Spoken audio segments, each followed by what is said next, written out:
Chapter 2135. Not only were they all girls in their 20s, but they were also Mrs. Li's daughter-in-law. Yi Ying, who was wearing a military uniform, was led into a circle by Madame Li. She was not bad-looking, and she had learned piano and dance. She had an intellectual and gentle temperament. Moreover, she was led by Madame Li. Although the people in the circle did not know her identity, they were all polite to her because of Madame Li. Mrs. Li did not take Yi Ying with her all the time. After introducing her to the daughters of several friends in the circle, she went to do her own thing. Although Du Jiayi's birthday party was held by her own family and only friends of both parties were invited, those who came were either rich or noble. They came with their children. In the evening, the hall of the villa under Li Yuan's name was very lively. It's good to be young. Look at them, they are all having fun. TSK, TSK, TSK. If it were us, we wouldn't be able to get out of bed the next day. They are in a good era and have a place to play. In our era, who dared to play? They could be criticized. That's right. At that time, there was no fun or food. Mrs. Li was better. She was born with a silver spoon in her mouth and was a real daughter of a famous family. Come on, Mrs. Li, this toast is for you. A lady who was good at talking and usually played mahjong with Mrs. Li held a crystal goblet filled with red wine and took the lead to toast. With her as the beginning, the other ladies followed. When Du Jiayi appeared, all the people in the room applauded. Then Yi Ying listened to the applause and looked at the crowd. When her legs touched the thick and white cloud carpet, she felt as if she were stepping on clouds. Every step she took was so weak that she could not find the feeling of being on the ground. The crystal lamp was so bright that it shone on Du Jiayi's crystal crown. Yi Ying's eyes fell on the crown and her vision was a little blurred. Such a princess-like life, like the moon surrounded by stars, was the life she wanted. It was so beautiful that she wished she could have it now. Don't worry, don't worry. She has already walked out. As long as she coaxed Madame Li, this kind of life would definitely become her life. The young lady behind Jiayi is surnamed Yi, and her first name is Ying. After studying in France, she was specially recruited into the Beijing political group. Although she's young, she's very obedient and well-behaved. I really like her personality.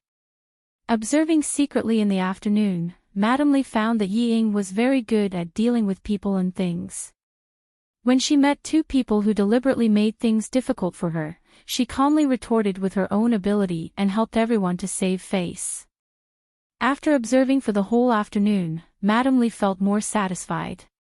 Only then did she formally introduce Yi Ying to her friends. With her special introduction, Yi Ying's name gradually spread. Before the banquet ended, everyone knew that Madame Li liked a girl from the southern province named Yi Ying. Du Jiayi was very happy at first, but gradually, as time passed, the haze in her eyes became heavier and heavier. Fortunately, she knew how to hide it, so no one could see the unhappiness in her heart. The person she had been longing for did not come, and she had even made preparations early. Yi Ying, who had a few new numbers added to her phone, was very happy. She did not steal Du Jiayi's limelight and stayed by Madame Li's side obediently. Whenever Madame Li asked her a question, she answered generously and gently, which made Madame Li smile. Yi Ying, who was not by Yi Qian's side, was really good. At this moment, Madame Li did not know that she had lost face because of Yi Ying. Chapter 2136. Mrs. Li, who was more and more satisfied with Yi Ying, spent the entire night either with Du Jiayi or with Yi Ying to chat with her friends, Deputy Chief of Staff Du's friends. At the end of the banquet, Mrs. Li even asked Yi Ying to send off the female soldiers from the capital government regiment. They were friends with Du Jiayi, and because of Mrs. Li's introduction, they didn't dislike Yi Ying and didn't have much interest in interacting with her. Even so, Yi Ying was very happy. Yi Jifan was so angry that he was sent to the hospital. He drank a little too much last night, and in the middle of the night, he was furious because of the videotape. When he woke up and knocked on the door, he found out that his wife and daughter had sneaked out behind his back. Shocked and angry, he searched outside in thin clothes. At noon, he had a stuffy nose, fever, and cough. Why are you angry with Ying? As long as she can make it up to you, everything will be fine. Sun Dongqing, who received the call from the hospital, was so scared that she rushed over. She complained about her husband's unreasonable behavior. I hit and scolded her last night. Ying knows that she was wrong. She is our only daughter. Did you really beat her to death? I was very angry. At that time, I wanted to beat her to death as well. It was better than continuing to embarrass myself. But now, we have Mrs. Li and the Du family.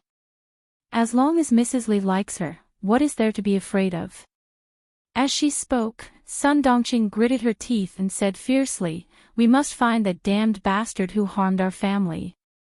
If we don't teach him a lesson, he will think that we are easy to bully. Ying said that it was Yi Qian, that wretched girl. I thought about it and couldn't think of anyone else other than her.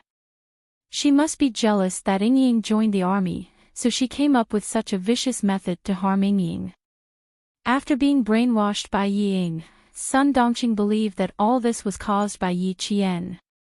At this time, Yi Jifan was already disheartened. He didn't want to see this stupid woman in front of him, nor did he want to see Ying, who wanted to climb up the social ladder but couldn't achieve anything. Yes, you and your daughter are smart. You are the smartest in the world. Everyone else is a fool. Well, now that your daughter has gone to the Du family to show off and make Madame Li happy, Sun Dongqing, hurry up and be happy, otherwise, I'm afraid you won't have time to be happy. The sarcastic Yi Jifan closed his eyes and pointed at the door. You can get lost now. Don't let me see you again. Scram. Dad. Ying, who had been listening outside for a long time, pushed the door open and came in angrily. How can you say such terrible things? If Mom leaves, who will take care of you? Tomorrow morning, Li Yuan will accompany me to report. After reporting in the morning, I will go with the Beijing political group to perform for the military leaders at all levels in the afternoon. You always say that I will embarrass you, but when have I ever embarrassed you? Today, Madame Li introduced me to many madams of influential families, not just the wives of high-ranking generals in the army. I also made many new friends, including a few from the political group in the capital. Did I embarrass you? I'm giving you face. Long face. Yi Jifan, who always had a strong sense of crisis, felt a wave of despair in his heart when he heard this. It was over, it was over. Everything was really over now. As long as the videotape was sent to Madame Li, his career would be over. Scram. For the sake of his career, Yi Jifan, who had worked hard for nearly 20 years, let out a desperate and violent roar.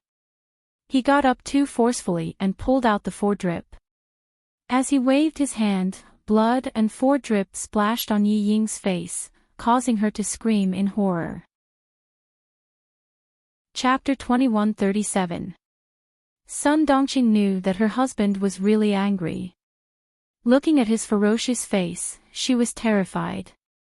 Usually, old Yi would just endure his anger. He cared about his image and would never do anything that would be unbecoming of an official. He had never been angry with his wife and daughter in public. Now he was roaring and ignoring his health. Sun Dongqing couldn't help but mutter in her heart. Nothing would happen, right?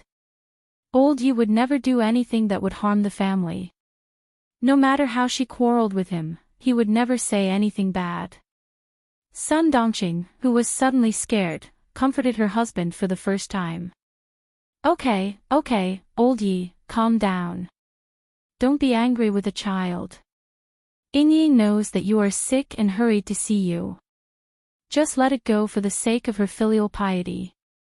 Don't you always say that the family is noisy? What are you talking about?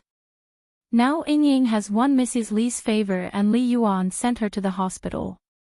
Doesn't it mean that Mrs. Li really wants Ying to marry into the Du family?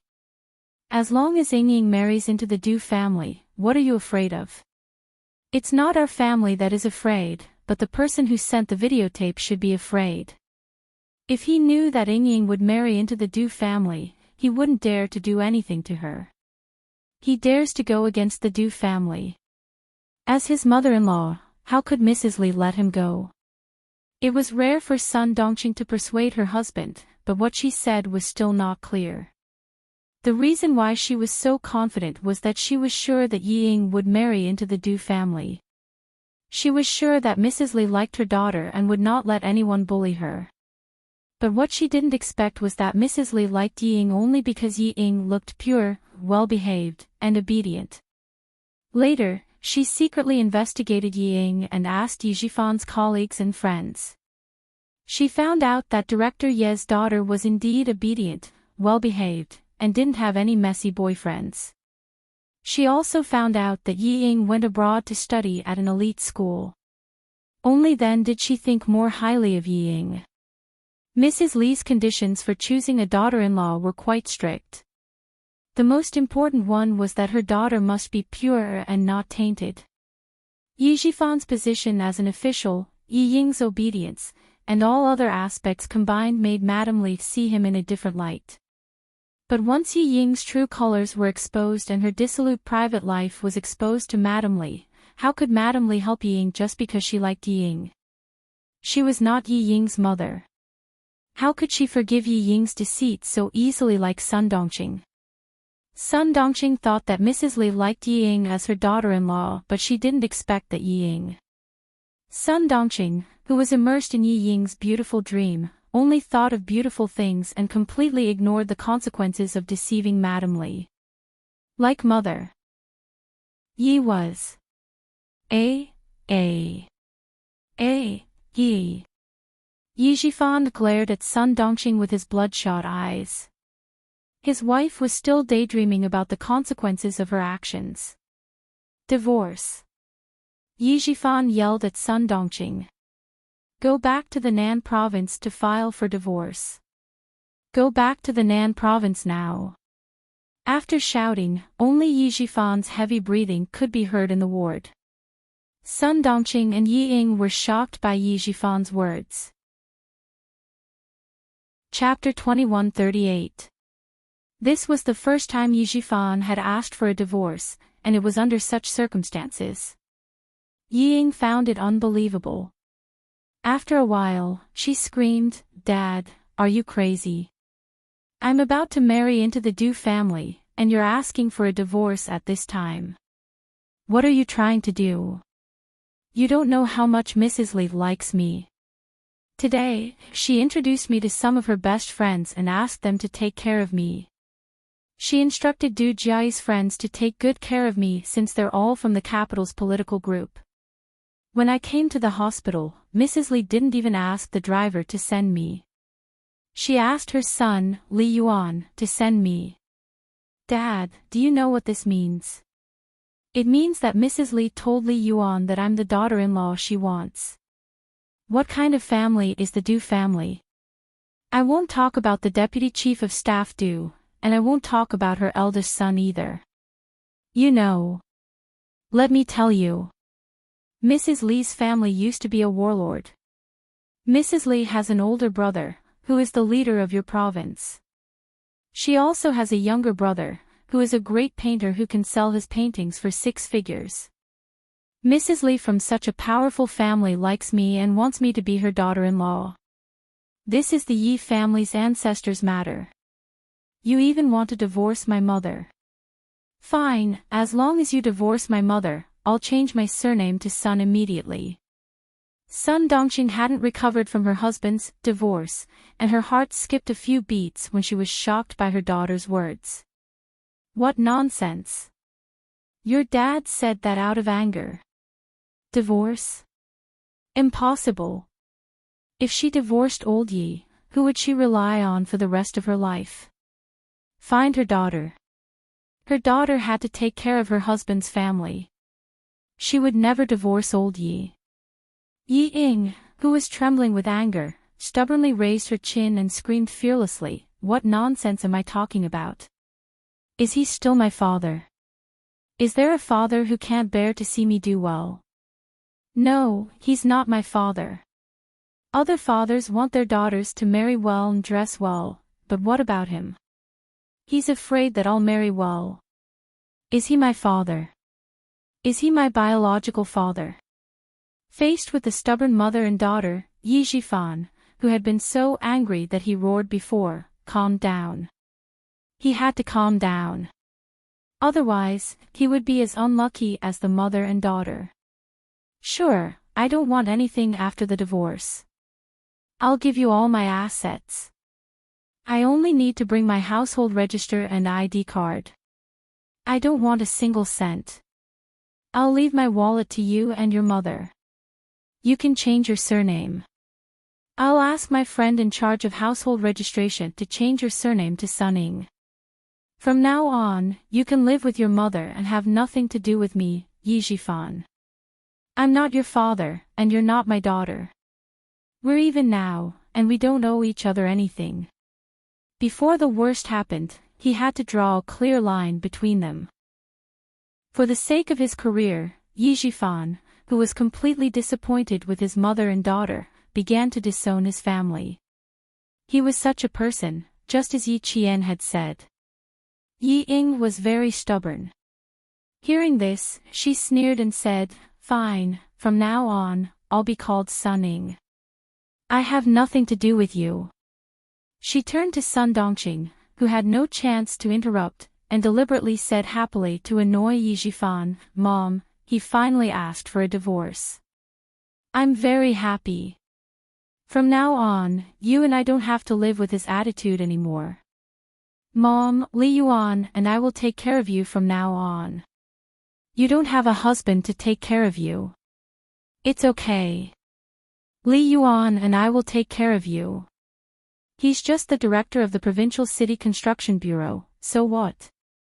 I'll ask Li Yuan to get you a higher position." Chapter 2139. Yi Jifan, who was trying to suppress his cough, did not feel any pain in his heart. He only felt that he was going to be liberated. He married Sun Dongqing and raised a daughter who didn't know the immensity of heaven and earth. She was so stupid that she refused to change. This was the biggest failure of his life. He had to divorce her quickly. After the divorce, he could still find a better and younger one. As long as the Du family did not make things difficult for him, he could think of a way for his career. He did not care about the person behind the jade pendant. It didn't matter if they came for Yi Jifan or Yi Ying, he didn't care. He had been an official for nearly 20 years and had never been greedy. He only owned shares in a few companies. Even if the disciplinary committee came to investigate, he was not afraid. Yi Jifan, who was calmly thinking of a way out, threw both mother and daughter out of his life. He did not care even if she was his own daughter. He raised an ingrate. What else did he care about? Sun Dongqing would never agree to a divorce. This was something that would embarrass her. How could she agree? This time, no matter what Ying said, she was not moved. "Old Yi, you want a divorce? Over my dead body." Sun Dongqing crossed her arms and sat on the bed. "Yi Ying is your daughter, and she is also my daughter. Divorce? Dream on." Sun Dongqing did not make a fuss. She only stared coldly at Yi Jifan. "Don't even think about it. I am a member of the Yi family. I will be a ghost of the Yi family even if I die." Her refusal made Ying anxious. She rushed over and pulled Sun Dongqing up. "Let's go, Mom. Let's go. I won't beg him anymore. I won't beg him anymore. I will do my best for you." I won't let you down. I will definitely let you live a good life. He doesn't even acknowledge me. Why should I acknowledge him? Mom, go back to the southern province and divorce him. Divorce him. The beating last night was a new contrast to the luxurious life she enjoyed at the Du family. Ying hated Yi Jifan even more. She could not wait to cut off their father-daughter relationship. I'm not leaving. I'm not going anywhere. You want a divorce? No way. Sun Dongqing, who had been provoked once again by Yi Ying, suddenly exploded. She yelled at Yi Jifan, if you dare to divorce me, I'll go to your office and make a scene. Make a ruckus until you can't be the bureau chief anymore. How dare you threaten me? Yi Jifan turned his head and glared fiercely at Sun Dongqing. If you dare to make trouble for me and make me unable to be the director, I'll make sure your daughter can't even enter the army. Holding Yi Ying's letter of enlistment in the videotape, Yi Jifan was even more ruthless. I can tear up the letter of enlistment and send the videotape directly to the Deputy Chief of Staff Du. Sun Dongqing, you dare to threaten me. Let's see who can outplay who. Only Yi Jifan and Sun Dongqing could have turned against each other to this extent. Yi Ying was frightened. She hugged Sun Dongqing's arm and cried, Mom, please, please divorce him. I'm your daughter. For me, please divorce him quickly. I have to report at 12 tomorrow. Go back to the southern province now and finish the paperwork by tomorrow morning. Please, I'm begging you. Sun Dongqing's lifeline was Yi Ying. She hoped that Yi Ying could succeed. The last thing she wanted was for Yi Ying's future to be blocked. She never thought that her husband would threaten her with Yi Ying's future just to force her to divorce him. Sun Dongqing, who could not accept this, screamed and threw herself at Yi Jifan. How dare you force me, Yi Jifan? You bastard! How dare you force me? I'll fight you. I'll fight you. Chapter 2140. Yi Ying, who was caught off guard, was pushed to the ground. Seeing the chaos, she didn't try to stop them. Instead, she stared at the videotape in Yi Jifan's hand and her notice of enlistment. She wanted to grab it. Although Yi Jifan was sick, he was not so sick that Sun Dongqing could pounce on him. His face turned pale and he shouted angrily, Did I force you? Did I fucking force you? It's you and your daughter who want to kill me. Marry into the Du family. She was the daughter-in-law of a powerful family. How dare they think about it after such a big scandal? Did they think that Mrs. Li was blind? Did they think that she was easy to talk to and would forgive Ying easily? Yi Jifan didn't say this sentence again. It was useless to say it. She might not divorce him. At night, all the wards were quiet. The noise of the family of three had already attracted complaints from patients in other wards. Just as Yi Ying was about to snatch the letter of enlistment back, the nurse pushed the door open and entered with several security guards. What are you doing? Do you think the hospital is a market? If you want to quarrel, do it outside. The security guards rushed in and quickly separated Yi Ying and Sun Dongqing. Yi Jifan covered the back of his hand, coughed and gasped, My ex-wife brought her daughter here to make a scene. Please help me ask them to leave. Also, my heart is beating fast and my head hurts. My blood pressure may be unstable. Please check it for me. Thank you. Ex-wife. She had become his ex-wife without a divorce. Sun Dongqing was so angry that she pointed at Yi Jifan's nose and shouted, Yi Jifan, you bastard. When did I become your ex-wife? Threatening your daughter. I'll fight with you, I'll fight with you.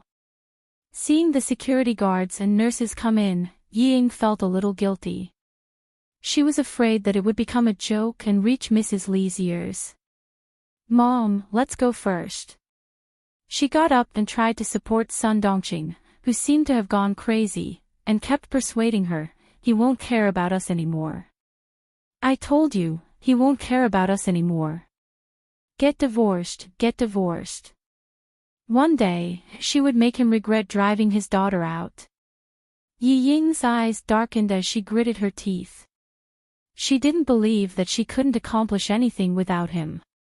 With Madame Li's appreciation, as long as she could marry into the Du family, she would make everyone who looked down on her regret. Sun Dongqing did not want to leave, no matter how much Yi Ying persuaded her. Seeing that there were so many security guards, she acted like a shrew and rolled on the ground. What a heartless man.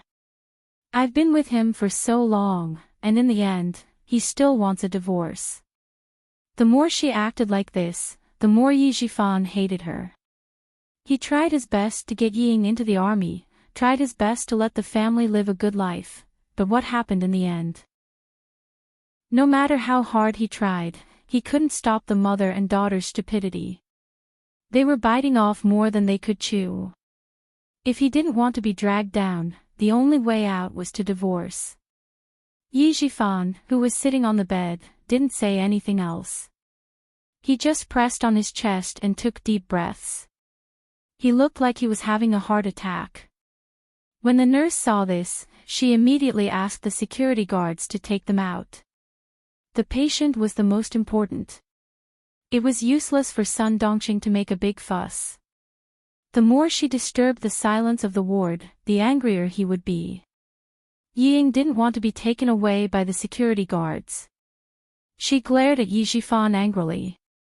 Seeing his back to her, Yi Ying was so angry that her masseter was trembling. She scolded the security guards, "I'll go by myself. Get out of my way." When Sun Dongqing saw the security guards coming to drag her away, she screamed, "Hit me! Hit me! The security guards are hitting me. I want to call the police. I want to call the police." The security guards responded quickly, "Okay, it's good that you call the police. Go to the police station and spend the night there. Ask someone to bail you out tomorrow." Chapter 2141. Yi Ying heard that she had called the police and needed someone to bail her out. How could she go to the police station with her current status? Her face turned pale as she growled at Sun Dongqing, "Mom, are you trying to help me or hurt me? If we go to the police station, who's going to bail us out?" "Shut up." Sun Dongqing didn't want to go to the police station. She was so angry that she had no choice but to turn her head and stare at Yi Zhifan viciously. "Yi Zhifan, don't even think about getting a divorce. I'll exhaust you to death even if I have to." Yi Zhifan didn't answer. He only raised the enlistment notice and videotape in his hand. Sun Dongqing left with Yi Ying angrily. In the ward, the nurse pressed the bell to ask the doctor on duty to check on the patient. Sun Dongqing walked out of the ward and said viciously, "It's best if you die of illness." The security guard who was escorting her away couldn't help but frown. Whoever got involved with such a vicious bitch would be unlucky. The mother and daughter who were invited out of the hospital did not leave immediately. Sun Dongqing wanted to leave, but Yi Ying held her back. "Mom, I must get my enlistment notice back. It's related to my military service. The report can't go without it. The videotape is not a big problem. Dad doesn't dare to really bring it to Mrs. Li. The most important thing now is to get the enlistment notice back. We must get our hands on it. Let's get a divorce, Mom. Dad is already like this. What's the point of dragging it out? Didn't he just say that as long as you agree, he can give up everything? Mom, please think about divorcing him for me." Sun Dongqing was determined not to accept the divorce. "Ying, I can promise you anything else, but not this. If you get a divorce, where will I put my face? There has never been a divorced couple in Shuku village. Do you want me to go back to the village and drown in the saliva of those gossipy women? Why do you want to go back to the village after the divorce? What's so good about that lousy village? You can live in the provincial capital, in Anyang. After the divorce, the house will all be yours. Also, as long as I marry into the Du family, you don't have to worry about anything. You see, I'm now a military performer. I'll report tomorrow morning and perform with the veterans in the regiment in the afternoon. Madame Lee specially told her acquaintances in the regiment about this. If it weren't for the fact that I'm only joining the army tomorrow, Mrs. Lee would have asked the group to arrange for me to perform with them.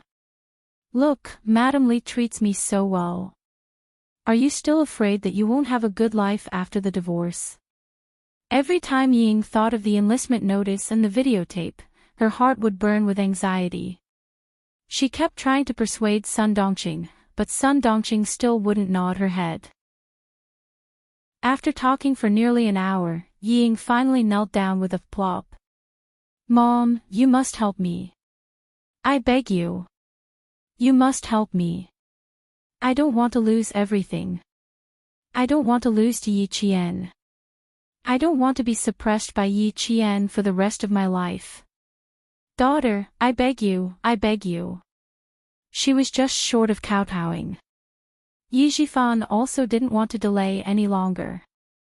After the nurse and doctor left, he took out his phone and called Sun Dongqing. Have you thought about it? If you don't give me a reply, I'll tear up the enlistment notice and call the deputy chief of staff to ask the guards to come and take the videotape away. I'd like to see if your precious daughter can still join the army. You'd better agree to my divorce before I want to drive you to the brink of death. Ying begged bitterly and Yi Zhifan pressured her step by step. Sun Dongqing finally agreed to the divorce. Chapter 2142. At the same time, she also stated her own request. Return to the southern province now and transfer all the assets to me first. Then we'll go through the divorce procedures. Yi Zhifan, who had no feelings for Sun Dongqing, nodded without hesitation. These assets were not considered assets. After the divorce procedures are done, I'll immediately tell Yi Ying where the enlistment notice and videotape are. I guarantee that she can enlist before 12:00 tomorrow. It won't affect her performance in the afternoon. When it came to negotiations, Sun Dongqing and her daughter were no match for Yi Zhifan. Soon, both parties agreed verbally. Yi Zhifan handed the enlistment notice and videotape to a nurse in the hospital and gave the nurse a few hundred yuan for storage. He booked the plane tickets overnight and flew back to the southern province with Sun Dongqing. What? Director Yi just finished the divorce procedures with his wife. Xia Yiwei, who was nursing her pregnancy at home, was so shocked that she sat up from the sofa.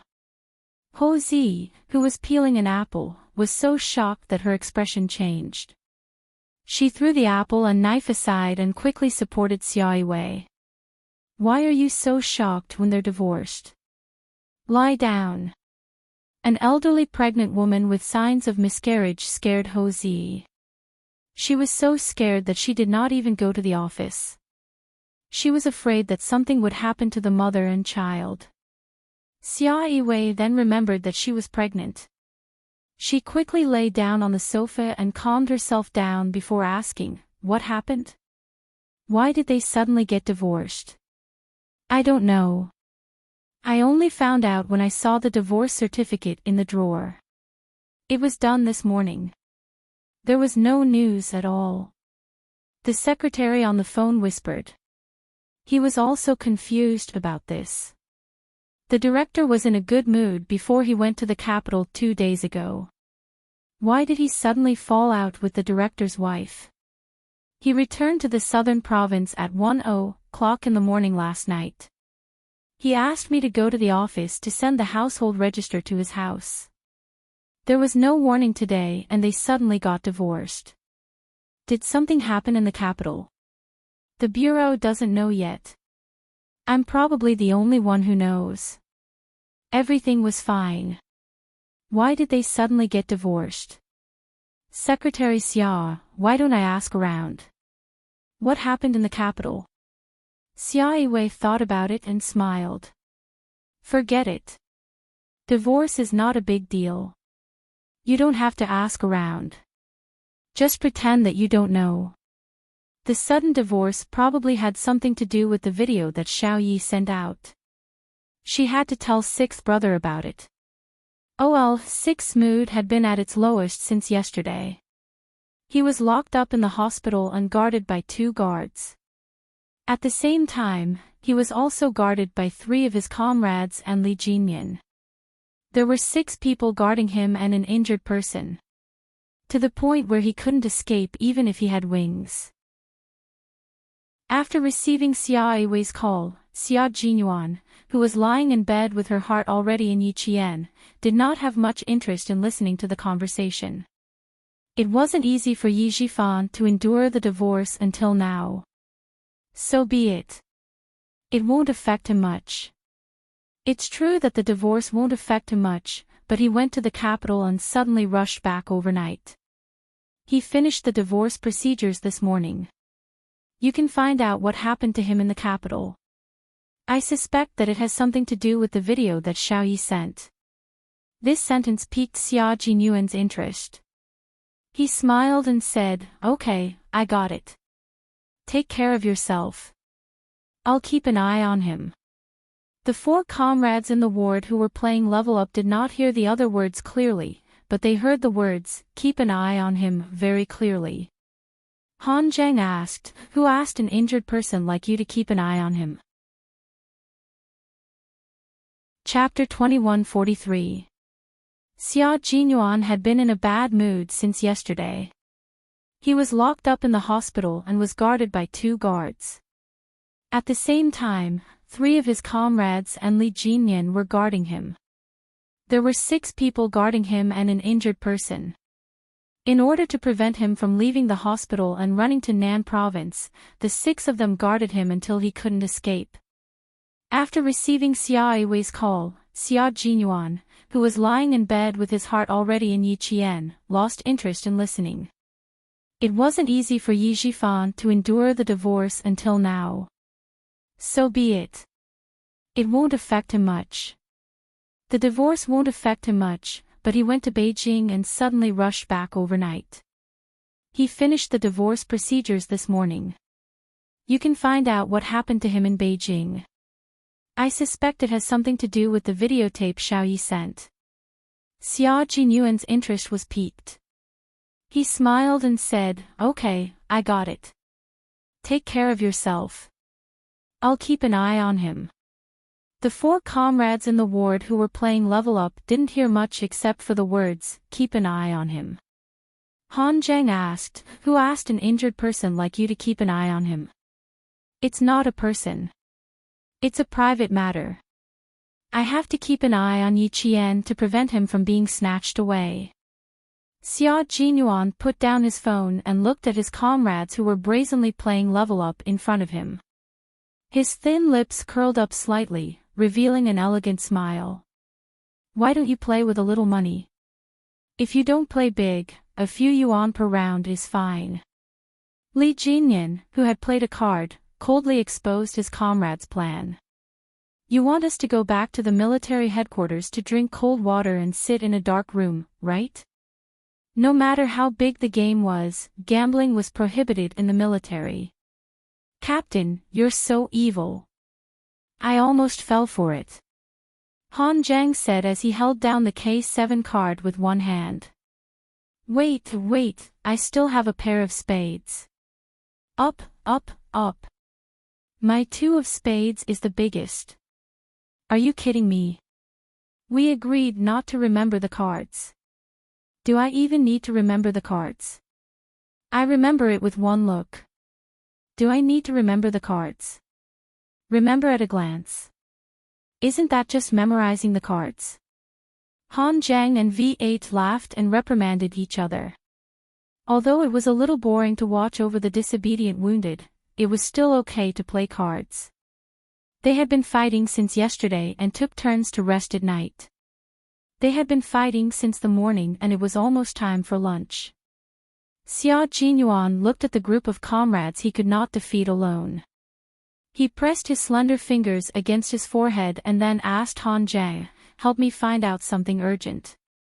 He wanted Han Zhang to find out if Yi Zhifan had any conflicts with the Du family since he came to Beijing. Du family? How are you related to the Du family? The Du family celebrated Du Jiayi's birthday last night and held a small birthday party. The people who attended were all acquaintances and friends of the Du family. One of my friends and his sister also went. Wait a moment, I'll call and ask. Han Zhang had a lot of good-for-nothing friends. If he had anything to ask, he could definitely find out everything. He picked up his phone and was about to go outside to make a call. As he walked out, he said hello to his friend. When he looked up, he saw a slender figure walking toward him.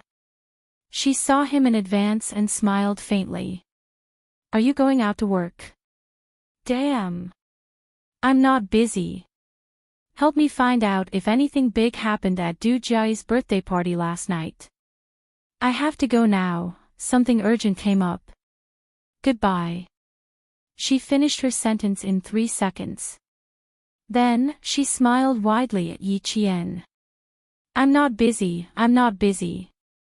Didn't I know you were coming, so I specially came to pick you up. Chapter 2144. It was definitely a pleasant surprise. With Yi Qian's arrival, they finally didn't have to keep an eye on the troublesome old six. If he wasn't injured, Demon King Li would probably be the only one who could guard one room. Han Zhang, who was grinning from ear to ear, turned around and pushed the door open. Come in. Everyone is waiting for you. He made a gentlemanly gesture and said, My humble abode is simple, and there's a disobedient fellow here. Please bear with her. Everyone in the ward looked up at Han Zhang. Because he spoke politely, they all thought that a leader had come to visit. The 3 people at the card table quickly hid their cards and stood up to wait for the leader to come in. The leader came in quickly. The person that he had been thinking about day and night suddenly appeared in the ward. Xia Jinyuan, who was lying on the bed, chased them away. You can leave now. Go away and don't come back. Yi Qian came in wearing her military uniform. She saluted her comrades in the ward who were all higher ranked than her and said, I'll have to trouble you to guard the ward. I have something to do with the leader at 2 in the afternoon, so I can only stay for an hour. Since he could only stay for an hour during the day, he would definitely have time at night. Xia Jinyuan thought to himself. After asking all his comrades to leave, he quickly locked the door, turned around, and took large strides to hug the girl he had been thinking about. I missed you very much, little fox. He kissed her forehead eagerly. His kisses spread from her forehead all the way to Yi Qian's delicate lips. He didn't give Yi Qian a chance to speak. Xia Jinyuan, who missed her so much that his heart couldn't help but tremble whenever he thought of her name, occupied his territory. His large hands tightly held her waist and pulled her fiercely into his embrace. This was a deep kiss that erupted purely out of longing. The scorching hot breath that was filled with longing wrapped around her tightly, making her world only have his existence. Yi Qian, who had always been slow to react to intimacy, was momentarily stunned by the sudden kiss. With the nimble possession of his tongue and the invasion of his refreshing breath, Yi Qian's passion was instantly ignited. She missed him very, very much, just like how he missed her very, very much. The affectionate kiss was so gentle that it made her heart sink. Their inseparable entanglement made her tiptoe uncontrollably, responding to his deep affection and longing. I missed you very much, Captain Xia. I missed you very much. She responded passionately and tried her best to tiptoe to respond to his longing. She used her actions to tell him how much she missed him too. After a long while, Xia Jinyuan ended the deep kiss. They could smell each other's breath between their breaths. His handsome nose touched the tip of her pretty nose. He looked at her deeply and their breaths were intertwined. Sorry for making you worry. After looking at her for a long time, Xia Jinyuan held the back of her head with his big hand and let her bury her head in his chest. He didn't dare to look at her. He was afraid that he would see tears that would make him sad. I'm sorry, my love. I'm sorry, my love. I'm sorry to have frightened you. He couldn't say he was sorry directly. This was the responsibility of a soldier. He couldn't say he was sorry. This was something she had to get used to and accept as a soldier. All of the apologies, all of the guilt, could only be repeated over and over again in his heart. Chapter 21:45. Yi Qian didn't dare to hug his injured waist. She clutched his hospital gown tightly and took a deep breath before answering softly, I was very scared when I left, but everyone told me that I had no other choice but to believe that you would return safely. I was very scared, but I always believed that you would come back safely. She understood him. She knew how he felt when he hugged her so tightly. She knew that he felt guilty and wanted to apologize to her, but she also understood why he couldn't say, I'm sorry. She knew, and she understood. Her gentle answer made Xia Jinyuan, who had never shed tears even when he was injured, suddenly feel warmth in his eyes. Under the light, tears glistened in his deep and bright eyes. He was so lucky to have met a lover who understood him, and how lucky he was to have met her. Don't be afraid, don't be afraid. You're still waiting for me. How can I let anything happen to me? Don't be afraid, don't be afraid. I'll be fine. For you, for myself, for my comrades, and for the country I'm loyal to, how can I let anything happen to me? He stroked the top of her head with his large hand and comforted her, it'll be fine. Don't worry, little fox. You're looking forward to my return. How can I bear to destroy your hope? I said before that I'll grow old with you. This is a promise I made to you. I can't go back on my words. How could he bear to let the person who loved him be sad? How could he bear to let her live alone in the future? It was so difficult to open her heart. Once he left, there would be no room for another man in her world. He couldn't bear to let her be sad, he couldn't bear to let her be lonely, and he couldn't bear to leave her alone. There were so many things he couldn't bear to part with. How could he let himself leave her? Xia Jinyuan held the back of her head tightly and slowly closed his eyes. He lowered his head and planted a kiss on the top of her head. I love you, Yi Qian. I'll love you with my life, until the end of my life. He would love her so deeply, loving this lover who made his heart ache and made him pity her. From the prime of his life to the twilight of his life, from a head full of black hair to a head full of white hair, until he stopped breathing, he could stop loving her. Yi Qian, whose eyes were moist, bit down hard on his lower lip, forcing back the sobs that were about to come out. Remember my words, little fox. I will try my best to come back and see you. Please, you must persevere and wait for me to come back. When I leave you to carry out a mission, you just have to wait for me to come back. You can't let me affect you, especially when you're on a mission. You can't let me affect you. You have to do the same. You have to work hard for me and come back alive. You can't let me down or make me sad. You have to come back alive even if your uniform is stained with blood. Do you understand? Yi Qian, who had stopped crying, nodded.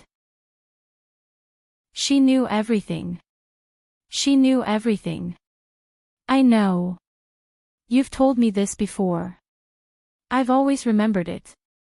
Yi Qian closed her eyes and sniffed the familiar scent on his body. It was so peaceful. To be able to come back alive, even if he was injured, it didn't matter.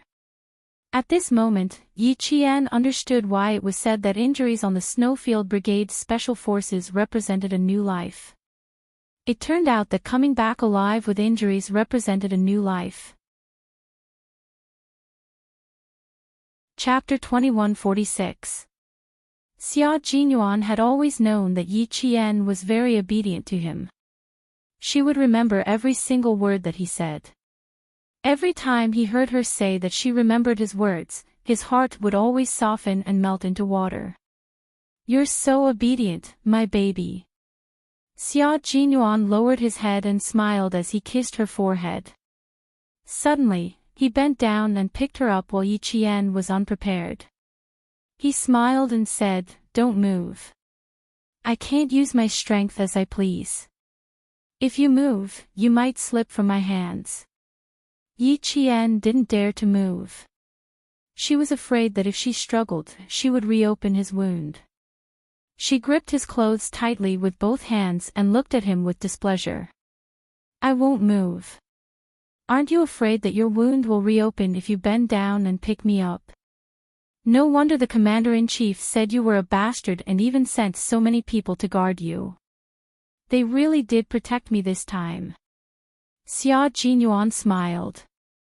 The person he missed had already arrived, so it didn't matter if he guarded her or not. He carried her to the bed and couldn't help but lower his head to kiss her lips that were red from his kisses. He said softly, "You only have an hour. Come to the bed with me." How could Yi Qian refuse? He was injured and it was best for him to rest in bed. Yi Qian didn't dare to lie in his arms. She only dared to rest her head on his shoulder and hold his arm with both hands as she listened to him talk about the danger he encountered. "I was interrogated when I returned, but fortunately, I wasn't the main person in charge. I was fine after being whipped a few times. They were all minor injuries. My skin wasn't even broken." The two of them lay on the bed that was not spacious and whispered about those thrilling things. No matter how thrilling it was, after Xia Jinyuan's narration, it was not thrilling anymore. They just skimmed over it casually. "After my mission was completed, I decided to add another mission at the last minute when they were exchanging fire. I triggered a hidden alarm and was hit by shrapnel. That's why I was injured. There wasn't much of a problem. I checked it out and was discharged after 3 days of anti-inflammatory injections." He said it with a faint smile. The bloody gunfight turned into a child's fight. Yi Jian, who was lying on the side, couldn't help but get up a little.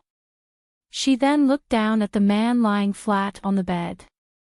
Her fingers gently caressed his slightly thin, handsome face. She didn't say too much because they both understood each other. They wore the same military uniform and carried out the same dangerous mission. They really understood each other. Sigh. She originally wanted to teach him a lesson, but now she really couldn't bear to. It was normal that he didn't recognize her when he was on the mission. He was injured.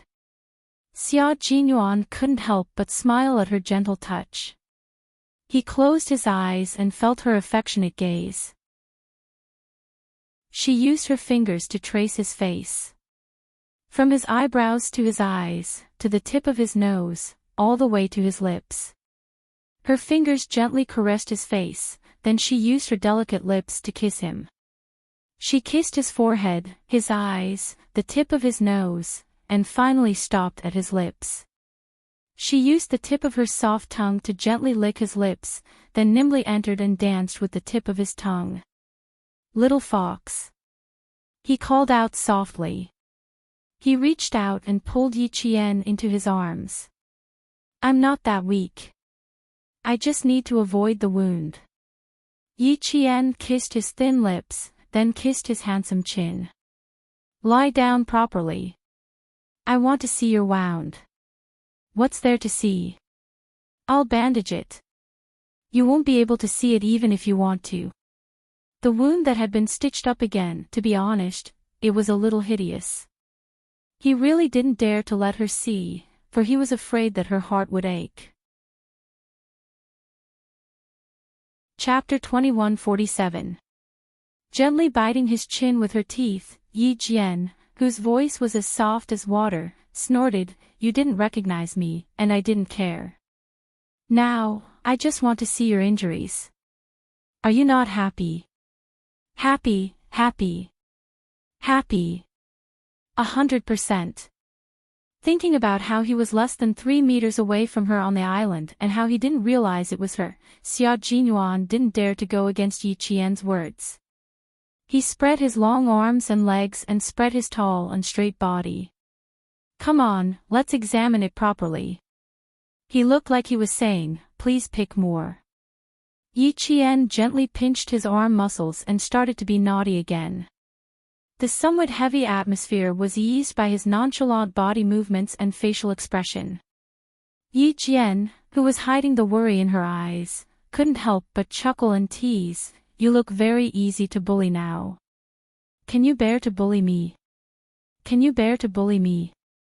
Xia Jinyuan raised his eyebrows and smiled elegantly. "But I don't mind if you bully me. How can I not bear to bully you? How can I not bear to bully you? You've already brought it up yourself, so how can I refuse?" Compared to the past, Yi Qian was becoming more and more talkative with Xia Jinyuan. She pinched his arm again with her slender and fair fingers. "Lie down properly and put your hands down. Do you want the stitches to be pulled apart?" He had copper skin and iron bones. She couldn't pinch him without using some force. The so-called bullying was nothing more than loud thunder but small raindrops. She pinched the same spot twice in a row. Seeing his cynical handsome face contorted in pain, Yi Jianjian stopped before going too far. Xia Jinyuan saw this and chuckled sexily. His little fox couldn't even bear to bully him. Yi Qian carefully lifted the patient's gown and saw a corner of the white gauze. He held his breath. He did not see the wound, only the gauze. His heart ached faintly. His fingers gently caressed the edge of the gauze, and his voice was tense as he muttered to himself, "Fortunately, it's a bullet wound, so it's easier to disinfect and treat it. There's no deep purplish bruise on the lumbar muscles. Fortunately, the muscles weren't cut off. Captain Xia, I don't know how many injuries you have. Did you deal with them yourself first? Of course you'll deal with it yourself. With your temper, you won't go to the hospital if you can avoid it. Even if you go to the hospital, you won't be content and will do everything possible to get discharged. Move to the side a little. Let me look behind you. The shrapnel came in from the front and went out from the back of your waist. You're lucky that the shrapnel didn't stay in your body. When you hugged me just now, you used a lot of strength on your waist. I don't think you pulled the thread open. Otherwise, there would be blood seeping out of the gauze." Without expecting Xia Jinyuan to answer, Yi Qian answered his own question. Both his front and back were wrapped in sterile gauze. Even if he was lying flat, he had to turn his body slightly to avoid pressing on the wound. Through the gauze, he could smell the anti-inflammatory medicine and the faint smell of blood from the wound. Yi Qian sighed softly as he looked at the gauze. He slowly lowered his head and closed his eyes. Yi Qian kissed the gauze gently and tenderly. The kiss was too light, and there was a gauze between them. Logically speaking, one should not feel anything. However, Xia Jinyuan felt it. Under the trembling kiss, the muscles at the edge of the wound twitched and trembled. The trembling sensation suddenly rushed up and into his heart, causing his heart to tremble. Chapter 2148. She was talking to herself, but she didn't want him to know how much she cared for him and how worried she was about him. Xia Jinyuan, who felt as if something was stuck in his throat, looked deeply at his lover. His voice was hoarse as he said softly, "I'll let you see when the gauze is removed. Don't look now. Be good. Put down your clothes and sleep next to me. I want to look at you." Yi Qian gently put down her clothes and went back to sleep next to him. Both of them were lying on their sides, looking at each other. Their eyes were on each other, and they couldn't get enough of looking at each other. Neither of us can guarantee that we won't get hurt in the future. We can only try our best to minimize the degree of injury. Therefore, little fox, you must be diligent in your training and not stagnate. You must improve year after year, month after month. Don't be sad. It's normal. Just like when you got injured last time, although my heart ached, I chose to face it. If there's no guarantee, I can only face it. He could always educate her, remind her, and teach her at any time. The military was a thorny road, but because of him, the road was the most beautiful scenery. She couldn't help but gently touch his handsome features that couldn't hide his noble temperament. Yi Qian gently rubbed the tip of her nose against his. She gazed at the man who was like a pine tree on a cliff. She gently kissed his thin lips and said something that surprised Xia Jinyuan. I like kissing you. With this sentence, Yi Qian's lips almost broke. Fortunately, Han Zhang knocked on the door in time, interrupting the deep kiss. I'm sorry, I really have to disturb the two of you for a while. I've been standing outside for more than 10 minutes, and the two of you can't stop kissing. It's a little urgent, so I had to disturb you. Han Zhang knew the relationship between the two of them, and he was deeply sorry for interrupting their intimacy. However, he had no choice. He really had something important to say. Under Xia Jinyuan's knife-like gaze, Han Zhang, who felt that his body had been shot into a lotus pod, was under immense psychological pressure. He quickly told Xia Jinyuan everything he had heard. Yi Ying attended Du Jiai's birthday party last night. Mrs. Li introduced Yi Ying to her friends and even jokingly told her friends in the capital political group that she would take care of Yi Ying. Mrs. Li's son, Li Yuan, accompanied her. Yi Zhifan, who was supposed to accompany them, didn't go. At around 10 at night, he took a flight back to southern province. Then, this morning, Sun Dongqing and Yi Zhifan suddenly divorced. Well, this is what I heard. In short, Mrs. Li is very satisfied with Yi Ying. Then, those who attended the banquet, including my friend and his sister, all think that Mrs. Li probably wants Li Yuan to marry Yi Ying. That's all. Sorry for bothering you. Goodbye. After telling Xia Jinyuan everything he had heard, Han Zhang didn't waste a second. He sensibly got up and left quickly, not giving Xia Jinyuan a chance to shoot daggers at him. Interrupting their deep kiss had already made him suffer 5 minutes of knife-throwing. If he didn't stay any longer, he was afraid that old Six Fist would hit his face. Yi Qian couldn't help but squint as he listened to this rather complicated and bizarre story. It sounded bizarre and unbelievable, but after thinking about it for a while, he understood. She looked helplessly at Han Zhang, who was running away. She pursed her lips and said to Xia Jinyuan, "You were the one who asked him to find out, and now you're blaming him. Captain Xia, aren't you afraid that Han Zhang will cut ties with you?" Chapter 2149. We've been breaking up with each other since we were kids. We've broken up countless times, but we've never succeeded. Xia Jinyuan, who was counting the time in his head, half-hugged Yi Qian, who was sitting on the edge of the bed. He rested his chin on her shoulder and stole a kiss on her earlobe before getting down to business. Sun Dongqing must have rushed to Beijing last night because of the videotape. Yi Qian sneered and said calmly, "I'm 100% sure that she brought the videotape into Beijing." Sun Dongqing is a very old-fashioned person. When she saw the videotape, she would most likely beat Yi Ying up. Wearing a military uniform to attend Du Jiai's party, it seems like Yi Ying was badly beaten up. She had to wear a military uniform to cover up her injuries. Otherwise, with her love for beauty, she would have worn a little dress to appear in front of everyone. Yi Qian, who knew Sun Dongqing well, was not there, but he could guess a little of what happened.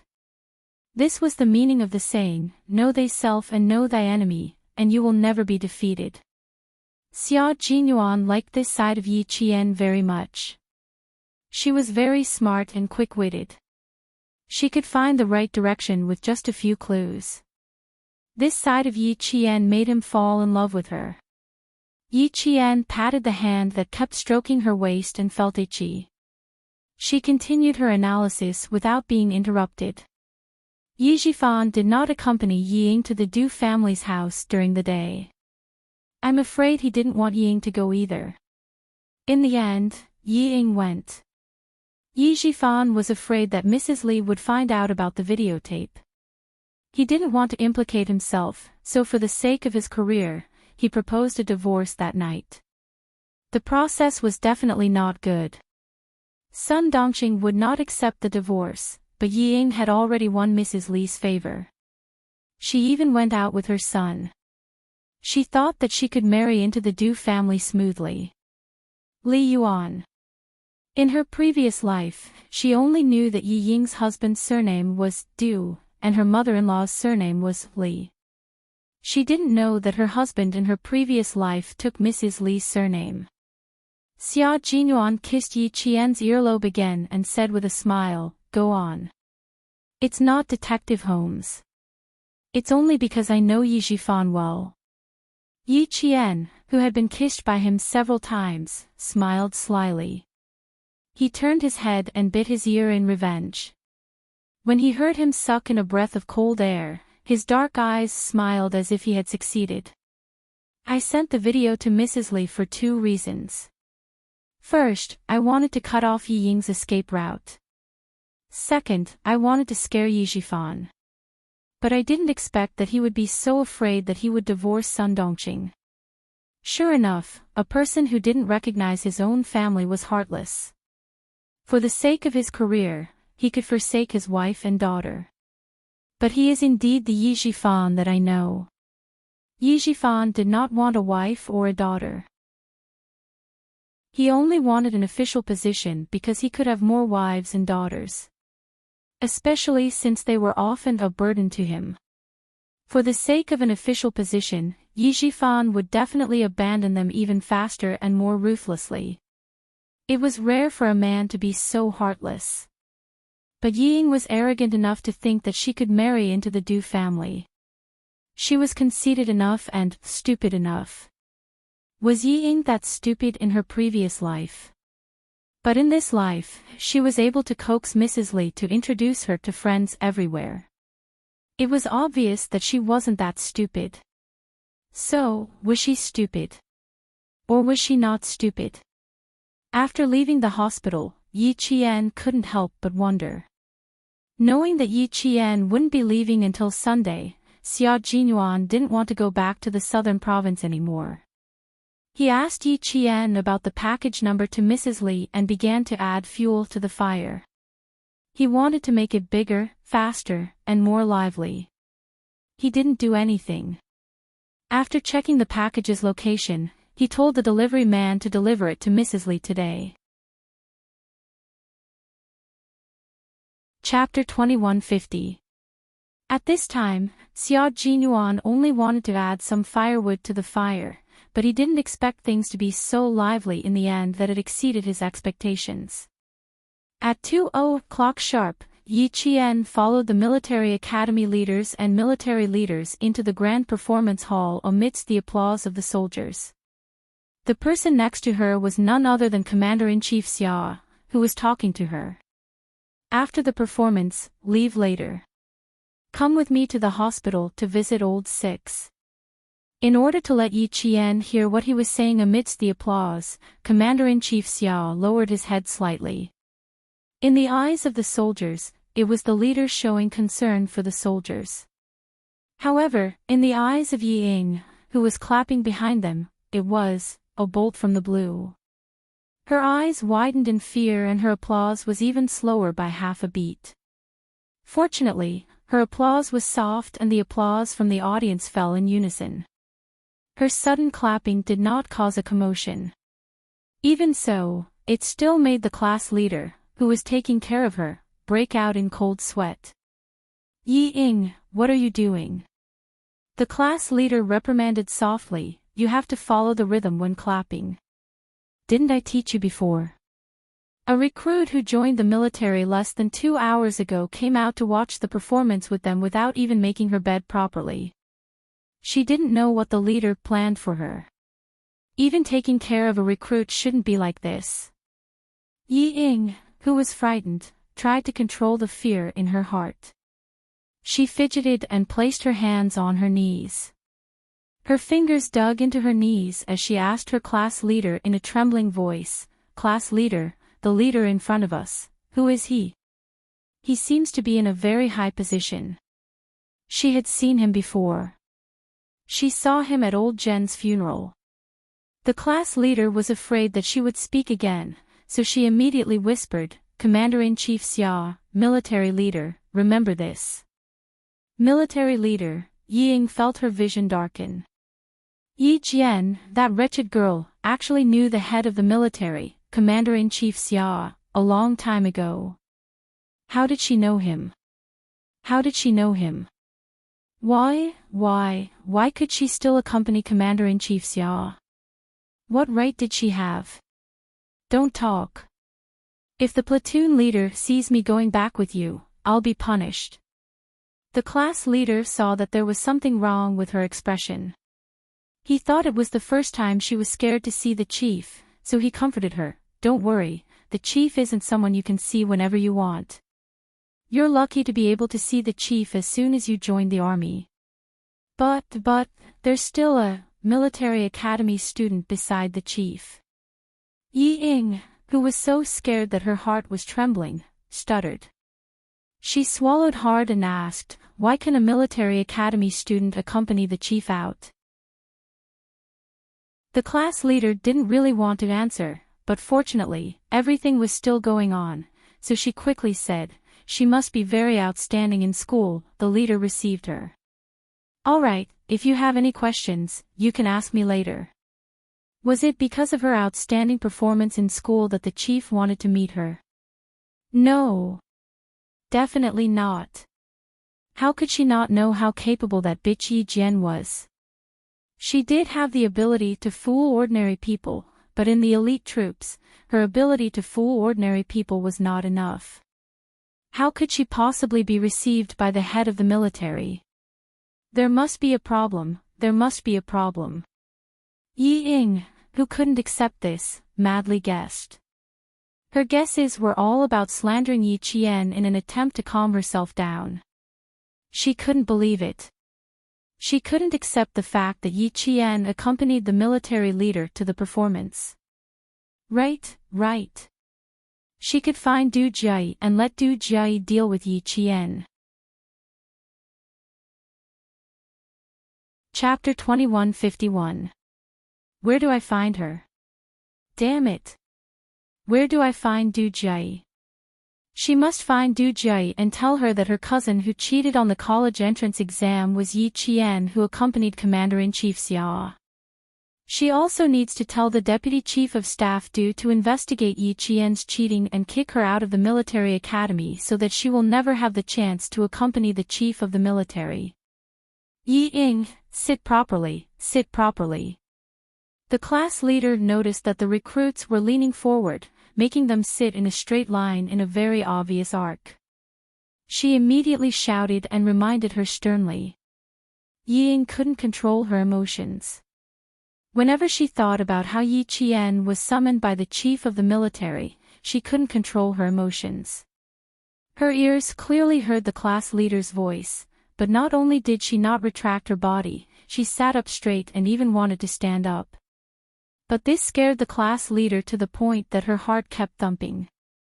The class leader had no choice but to grab Yi Ying's arm. "Yi Ying, go back with me to receive your punishment in front of the commander." Yi Ying, who was completely immersed in her imagination, was grabbed by the class leader. Following another round of applause, Yi Ying suddenly woke up. Crap! I forgot where I am. Yi Ying's heart sank, but she didn't dare to turn her head to talk to the class leader. She struggled slightly and signaled the class leader to let go. "I'm sorry, class leader. This is the first time I've seen so many chiefs, so I'm very nervous and scared." Ying explained in a low voice, but her gaze was fixed on Yi Qian, who was sitting with the leader in front of her. Her gaze was like a venomous snake, full of ruthlessness and malice. The class leader saw that she finally sat up straight and clapped her hands with the rhythm, so she was slightly relieved. But with the lesson learned from the previous incident, the class leader's gaze would sweep over Ying from time to time to prevent any accidents from happening again. Ying, who woke up with a start, didn't lose her composure again because she was already comforted by her own imagination. She was certain that the reason Yi Qian was summoned by Commander-in-Chief Xiao was because of Uncle General. "Just you wait, Yi Qian. I'll show you later." She planned to bring Du Jie to look for Yi Qian after the meeting so that Du Jie could get a good look at him and wait for the Deputy Chief of Staff Du to reveal Yi Qian's hypocrisy. With that thought in mind, Yi Ying's imbalanced mentality was satisfied. She was even thinking about how terrible Yi Qian's fate would be later. Ha ha ha, he would definitely be so scared that he wouldn't dare to meet anyone. When the Deputy Chief of Staff Du appeared, he would definitely be so scared that he would cry bitterly and regret what he had done. Ha ha ha, she might even come to beg her to put in a good word for her in front of the Deputy Chief of Staff Du and plead for her. Did he want her to put in a good word and plead for him?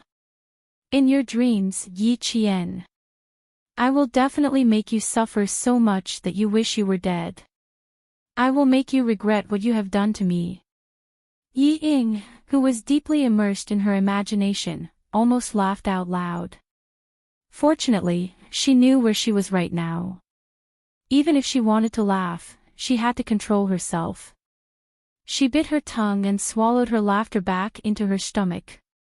Through her imagination, Yi Ying obtained unprecedented happiness in her heart, but Du Jie wasn't as happy. No wonder she couldn't find Yi Qian in the system. He was actually a military academy student. She couldn't find him even after searching for so long. She even thought that she had been scared silly and misheard his name. A military academy student who didn't properly stay in school to learn, but actually followed a group of male soldiers to the depths of the snowy mountains and tried to show off. Yi Qian, do you have nothing better to do? Chapter 2152.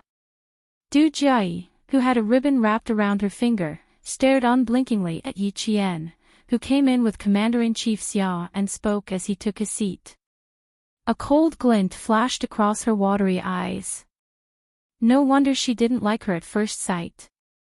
She had already gained the favor of Commander-in-Chief Xiao. She didn't have the ability to touch the people around Commander-in-Chief Xiao, but she could touch a mere cadet from a military academy. Yi Qian, oh Yi Qian, don't blame me, Du Jie, for making things difficult for you. It's just that you're too much of an eyesore. Du Jie, who had been in a bad mood since yesterday, looked at Yi Qian as though she had found an outlet to vent her anger. A cold smile flashed across her eyes. She lowered the curtain that she had gently lifted and turned to the dressing room to prepare herself. There was an unfriendly gaze in front of her, and there was another unfriendly gaze behind her. Yi Qian felt a headache coming on.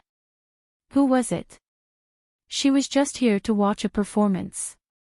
Why was someone suddenly targeting her? Yi Qian didn't know who it was until she saw Du Jie go on stage. After enduring the unfriendly gaze for more than an hour, she finally knew that the unfriendly gaze from the front was from Du Jie. But what about the gaze behind her? Who was it behind her? Don't underestimate the cultural troops. Different types of soldiers have different responsibilities. The cultural troops are soldiers who protect the spirit of the soldiers. By adjusting the atmosphere, they can raise the soldiers' emotions and improve their combat ability. Some soldiers think that the cultural troops are just dancing, singing, running to the middle of the stage to read poems and essays, and that's all. Their understanding is too biased and extreme. Regardless of whether it's peacetime or wartime, the cultural troops' thoughts are actually to protect the combat ability and cohesion of our army. Western armies are mostly offensive armies, while our army is defensive. Those who are good at defense hide under the 9 elements, while those who are good at offense move above the 9 heavens. The offensive army mainly goes straight to the enemy's hometown, while our army has been mainly guarding our hometown since the founding of our country. The art troop is an indispensable troop class at home. Without its existence, the life of the entire army will be overshadowed. Commander-in-Chief Xia, who was watching the performance, smiled as he spoke to Yi Qian. It was as though he was an elder teaching the younger generation. Every word he said had a profound meaning behind it. Sometimes, when the commander-in-chief spoke softly, Yi Qian couldn't help but lean over to listen. Not everyone could be taught by the commander-in-chief, and even less everyone could be corrected by the commander-in-chief.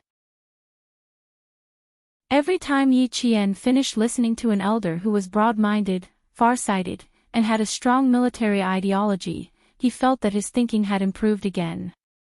From where Ying was standing, she could clearly see the military chief and Yi Qian talking from time to time. She could also see Yi Qian's side profile listening seriously. Occasionally, she could even see the military chief nodding his head in agreement with her words. Every time she saw this, Ying felt like her heart was on fire. She wanted to rush up to Yi Qian and scold him so that the military chief could see the true face of Yi Qian. "You're really capable. You can even coax the military chief to nod his head. Good. I'll let you be proud for a while. Very soon, I'll make sure you won't be able to be proud anymore."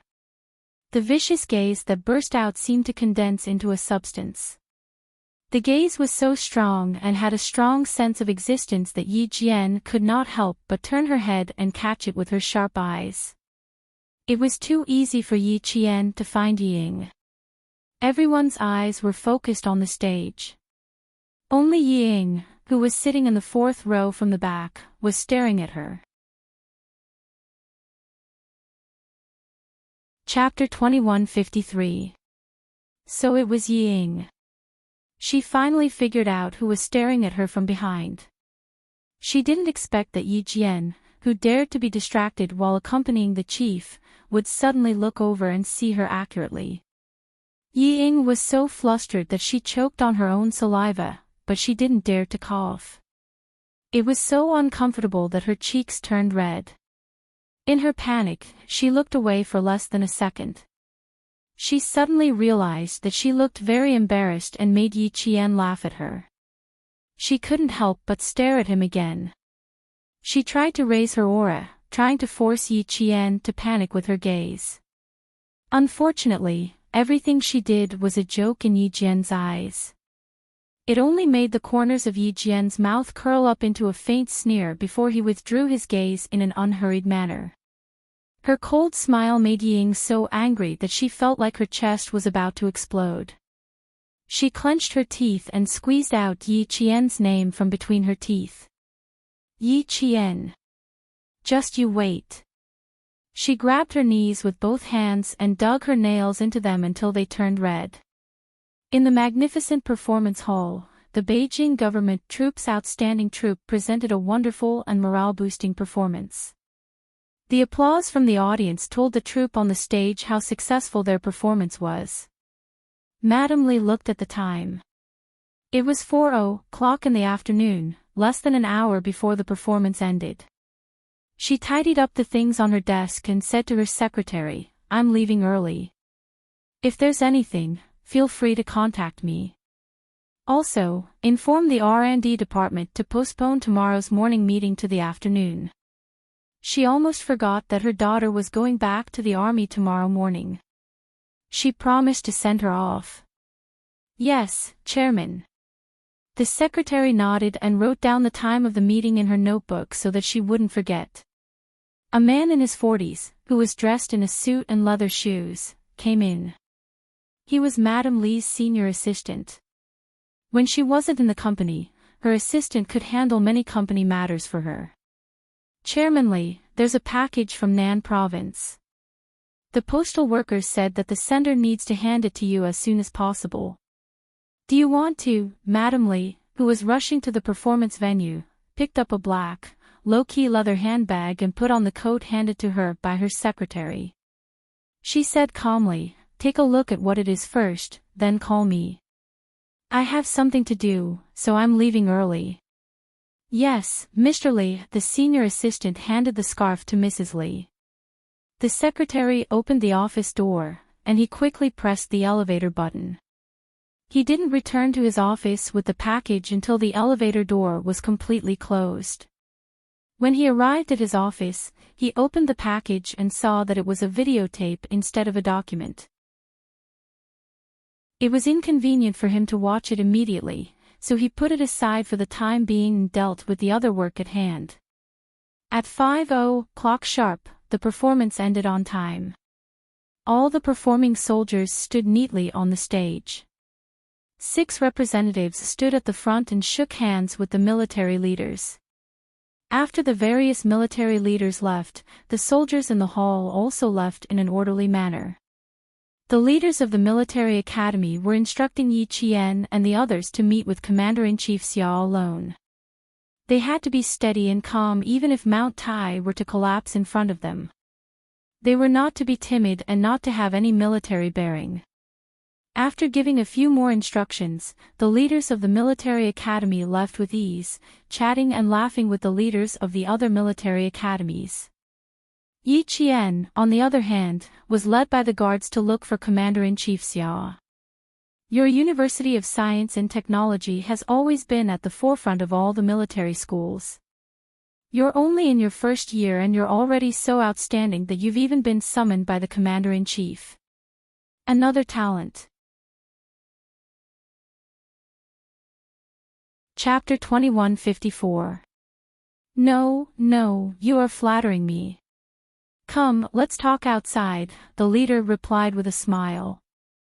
There were many talents in the National University of Science and Technology, and there were many students who had been summoned by the head. There was no need to make a fuss about it. Their school was like that, and so were the other schools. On the other hand, Yi Ying, who was walking out of the venue, wanted to look for Du Jie. She found an excuse to use the washroom and swiftly made her way to the backstage, only to bump into Du Jie, who was just about to leave. Sis Jie, didn't you say that you wanted to see Yi Qian's photo? She was sitting on the rostrum watching your spectacular performance, so you might not have noticed her. I'll bring you over to her right now. She was in a hurry to return to her unit, so she didn't notice that Du Jie was on the phone with Madame Li. Beside her was a guard sent by the Deputy Chief of Staff Du, and he would bring the two of them out of the venue through the passageway. When she saw Yi Ying, she immediately stuffed her bag into her hands and smiled at Madame Li. Speak of the devil. All right, that Ying Ying you were talking about is right beside me. I'll bring her out right away. Hurry up. She still has to return to her unit. Madame Li hung up the phone with a smile. She turned to the Deputy Chief of Staff Du and said, Bring me to old Xia. Shu Man has already returned to the country, but I haven't seen old Six around. I'll have to ask him what's going on. It's understandable that he didn't go over previously. After all, he's been in the military for an entire year. I don't believe that old Xia would be willing to leave his son in the military all year round, not even allowing him to accompany Master Xia and the old madam during the new year. Jie hasn't been back all year round. If old Xia is stricter, it's not impossible for his son not to come back all year round. The Deputy Chief of Staff Du shook his head and replied with a smile. Just say a few words. Don't let old Xia have anything against you. When has he not had anything against me? I'm still lacking his opinion. Madame Li raised her chin slightly. Her eyes, which had obvious fish lines at the corners of her eyes, looked quite arrogant. When she saw a colonel with 2 bars and 3 stars, she restrained her expression and put on a dignified smile. Old Zhong from the capital political group is here. I asked Ying to come out and talk to me. Ask him to come over. Among the few daughters-in-law that she liked, Ying was the most satisfied. Her son, Li Yuan, was also satisfied. Since that was the case, he would nurture him first. The deputy chief of staff did not interfere in the family's affairs. It was just a matter of saying a few words. Whether it was useful or not depended on the individuals fighting. On the other side, Du Jie confirmed that she and the Yi Qian mentioned by Yi Ying were the same person. Countless thoughts ran through her mind. Interesting. It was rare for cousins to fight to such an extent. However, she did not tell Yi Ying that she knew Yi Qian. Instead, she pretended to be serious and said, I will first mention your suspicions to my father, but you know the details. After I start, you can explain it to my father yourself. What did her mother see in Yi Ying? How could such a stupid thing even catch the eye of an elder like her? How could she get into the National University of Science and Technology by cheating? Did she think the military academy was a market? That anyone could get in? Du Jie looked down on Yi Ying even more. Yi Ying, who did not notice at all, was already jumping with joy. She could directly mention Yi Qian to the deputy chief of staff Du. She would definitely mention it properly. Yi Qian. Bitch. Just you wait, I will make sure you die without a burial place. You will never be able to turn over a new leaf. Chapter 2155. Yi Ying's thoughts didn't escape Du Jie's sharp eyes. Du Jie, who liked to use others to do her dirty work, chuckled and said, also, Regiment Commander Zhong from the capital's political group is here as well. Be on your guard later and don't say anything wrong. With this, Yi Ying's emotions were completely dispelled from Yi Qian's appearance. She couldn't control her excitement, and it appeared on her face in a moment of carelessness. Du Jie glanced at her disdainfully, and a hint of malice flashed across her eyes. She slowly said, be more dignified. It's just meeting a regiment commander, what's there to be happy about? Just smile, don't embarrass my parents. Your sister is much calmer than you. She didn't have the slightest bit of stage fright when she sat beside the commander-in-chief. You should learn from her. Even though Du Jie knew that Yi Ying hated it when people compared her to Yi Qian, her intentions were clear. Yi Ying didn't understand her intentions. Instead, she hated Yi Qian even more.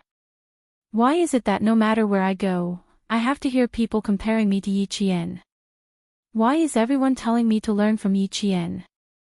I'm clearly much more outstanding than Yi Qian.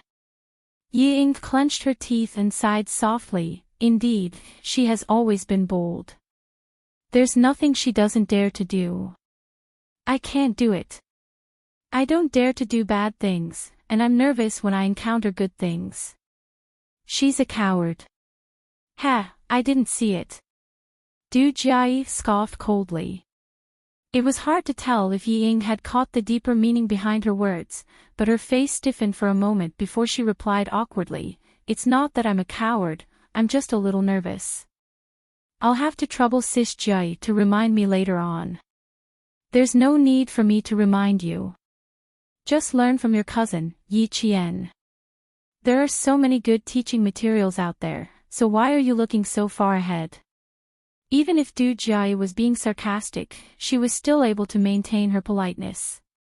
It would make others think that she didn't mean anything else, and that they were just overthinking things. Yi Ying's face stiffened to the point that she couldn't even maintain her smile. In order not to let Du Jie see her expression, Yi Ying chose to lower her head. I can't get angry with Du Jie, and I can't be calculative with her. Madame Li's opinion. With her head lowered, she didn't notice that Du Jia's footsteps had suddenly stopped. She stared coldly at the side, who was approaching them. This was a Y-shaped passage. Both sides had to pass through the main passage to leave the venue. Yi Jian, who had seen the two earlier, kept a straight face and kept pace with the guards. She glanced at Du Jia indifferently and walked to the front first. Yi Jian was not surprised that Yi Ying was walking with Du Jia. What was there to be surprised about? Han Zhang had already said that Madame Li was very satisfied with Yi Ying and wanted her son to marry her. Du Jia straightened her back and looked at Yi Qian, who ignored her. Her expression changed.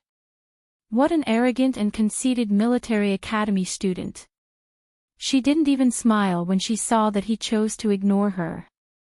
Very well, I'll teach her a lesson later. Staring at the back of the person in front of her, she said in a low voice, "Why didn't you greet your cousin when you saw her?" Yi Ying didn't see Yi Qian from the front. When she looked up, she only saw the side of Yi Qian's face.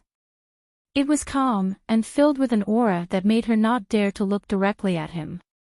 She doesn't like me talking to her. Why should I be annoying? Yi Ying said, trying to cover it up. She lowered her head even more. Too despicable, too despicable. Both of you are too despicable. Yi Qian, Du Jia, there's no one more despicable than you. Chapter 2156. Yi Ying didn't dare to offend either of them and could only curse in her heart.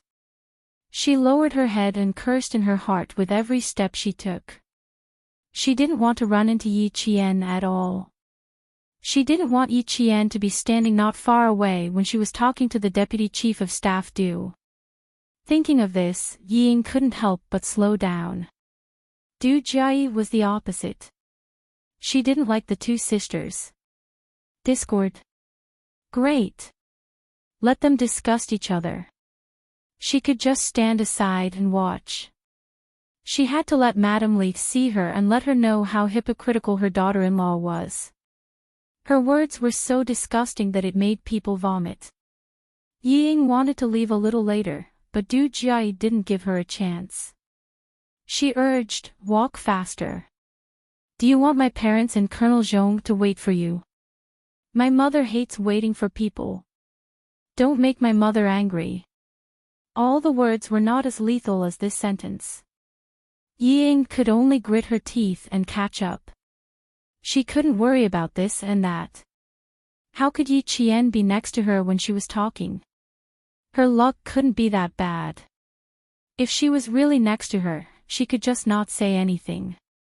That's right, it would be fine if she didn't say anything. What was she worried about? Instead of worrying about running into Yi Qian, it was better to coax Madame Li. She could only rely on Madame Li now. Yi Ying adjusted her mood and pursed her lips. She took a deep breath to relax her expression.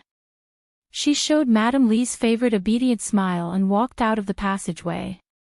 Outside, Madame Li smiled and said to Commander-in-Chief Xia, "Old Xia, let's sit together when you have time. Bring Ah Yuan out. Don't force him to stay in the army all day long. Young people need to socialize occasionally. If he stays in the army all day long, he might find a daughter-in-law who is like a male soldier." Not everyone knew that Xia Jinyuan had joined the army, and it was impossible for them to know that he was of marriageable age. Colonel Zhong was one of them. He smiled and said, "Commander-in-Chief's son is of marriageable age. When the time comes, please remember to invite me to the wedding banquet. I'll remember it on behalf of Shirlai. When his son gets married, I'll give you a call if he forgets to inform you." Deputy Chief of Staff Du agreed with a smile. When they were outside, he would not let others see that he was not on good terms with Commander-in-Chief Xia. Instead, he would show that they were on good terms. Commander-in-Chief Xia naturally wouldn't let anyone see through him. He smiled and said, As long as he's willing to get married soon, I'm happy to invite all of you over for a drink. Old Du, I didn't get to drink the first 2 cups of your wedding banquet. You must remember to inform me when the 3rd cup is held. When the Deputy Chief of Staff Du's eldest son and eldest daughter got married, the Du family did not invite Commander-in-Chief Xia at all. Now that this matter was brought up again, the Deputy Chief of Staff Du's smile became a little forced. What did old Xia mean? Was he blaming him? Commander-in-Chief Xia's meaning was obvious. The 2 families were not on good terms, so it was best not to interact with each other in public if possible, let alone say something that showed that the 2 families were close. Of course. You escaped the first 2 cups, so I won't let you escape the next 2 cups. Compared to socializing, Madame Li was much better at it. She calmly changed the topic into a joke. Colonel Zhong didn't talk much. When it was time to laugh, he would laugh. When it was time to speak, he would say a few words. The 2 people standing in front of him were not people he could casually interrupt, so he just listened carefully. Chapter 2157. The Xia and Du families were not on good terms, and Regiment Commander Zhong did not know the twists and turns of the story. He only thought that the 2 leaders were just teasing each other. Yi Qian did not disturb Commander-in-Chief Xia as he walked out. He even told the guards not to go over and to wait for a while. Who are you waiting for? Do you need me to bring you over? A crisp and polite voice came from behind him. Even without meeting the person, one could feel that the woman who spoke was very cultured. But Yi Qian, who had already met her, knew that her politeness was all a facade. When she spoke, it sounded like she was being polite, but in reality, every word was directed at her. If Yi Ying walked with Du Jiayi, even if she was betrayed, she would still count the money for the other party. He turned around and smiled at the northern beauty. No need, thank you. You really don't need it. Didn't you sit with Commander-in-Chief Xia before? Are you looking for Commander-in-Chief Xia? Yi Ying told me that you are cousins with her. I have a good relationship with Yi Ying. If you have any difficulties, tell me and I will help you solve them. After Du Jiayi finished speaking to Yi Qian, she decided to let the 2 of them bicker. She smiled at Yi Ying and said, just now, you said that you were afraid that your sister would not talk to you. Look, I already spoke up for you. You took the initiative to greet her. How could she ignore you? She thought that the 2 of them had a good relationship, but it turned out that it was just that. Yi Ying's face was so stiff that she could not even smile. Du Jiayi acted as if she did not see it. In her previous life, she heard from Sun Dongqing that Yi Ying and her sister-in-law had an average relationship. Even though many things had changed in this life, their relationship was still average. Yi Qian had a playful look in his eyes. He did not plan to deal with the 2 of them. He smiled faintly and replied, Yi Ying and I are not cousins. Miss Du, who does not know the situation, it is best that you do not meddle in other people's affairs. Yi Ying and I are not cousins, so our relationship is naturally average. No, it is not average. It is very, very bad. Yi Zichen, who was smiling faintly, went straight to the point and talked about his real relationship with Yi Ying. He even called her Miss Du, and got what he wanted. Both of their faces changed. Yi Ying looked at Du Jiayi and then looked at Yi Qian. Miss Du. Du Jiayi didn't even introduce herself earlier, so how did Yi Qian know her surname? Unless the 2 of them already knew each other. Thinking that the 2 of them knew each other, Yi Ying's face turned cold. They clearly knew each other, but Du Jiayi did not mention a single word to him. What kind of intentions did she have? Du Jiayi's expression was ugly because she thought that Yi Ying had lied to her and said that she and Yi Qian were sisters. Because of Yi Qian's words, the two of them suspected that the other party had ulterior motives. Madame Li had already seen Du Jiayi. She signaled to another guard of the Deputy Chief of Staff Du to bring her over. She smiled and said, "Commander Zhong, there is a new recruit in your regiment. I will have to trouble you to discipline her. I asked her to come over and greet you. Otherwise, she will not know that you are her commander when she sees you in the future." Commander-in-Chief Xia heard this and knew who the new recruit was. He smiled calmly and said, "Then I will leave first. I still have some matters to deal with." "Okay, I will call Schumann when I have time. You can bring Yuan out to have dinner with her. Schumann has already returned to settle down. You should let the mother and son see each other more often." Madame Li, who was almost at a disadvantage just now, even made a fool of Commander-in-Chief Xia in front of one of the commanders. "You want to embarrass the Du family? Xia Xinhui, do you dare to talk about your own family matters?" Chapter 2158. What was there to be afraid of? Commander-in-Chief Xia shook his head and sighed with a smile. "Try to persuade her. Our child has grown up and joined the military. As his father, I can't even see him once in a year. Tell her not to keep thinking about having our son come back to see her." Regiment Commander Zhong knew that the Commander-in-Chief had been divorced for many years. Although it sounded a little awkward, since the Commander-in-Chief had said it himself, there was nothing awkward about it. The smile on Madame Li's face faded. She didn't expect old Xia to talk about his personal matters in front of a regiment commander. As a mother, she didn't manage to turn the tables. As a daughter, she didn't manage to instigate a fight between the two of them. Du Jiayi's gaze turned cold and gloomy after being checkmated. She glanced at Yi Qian and lowered her gaze slightly. She assumed a condescending attitude and said with a half-smile, "No wonder I couldn't find any information about you. Turns out you're just a military school student.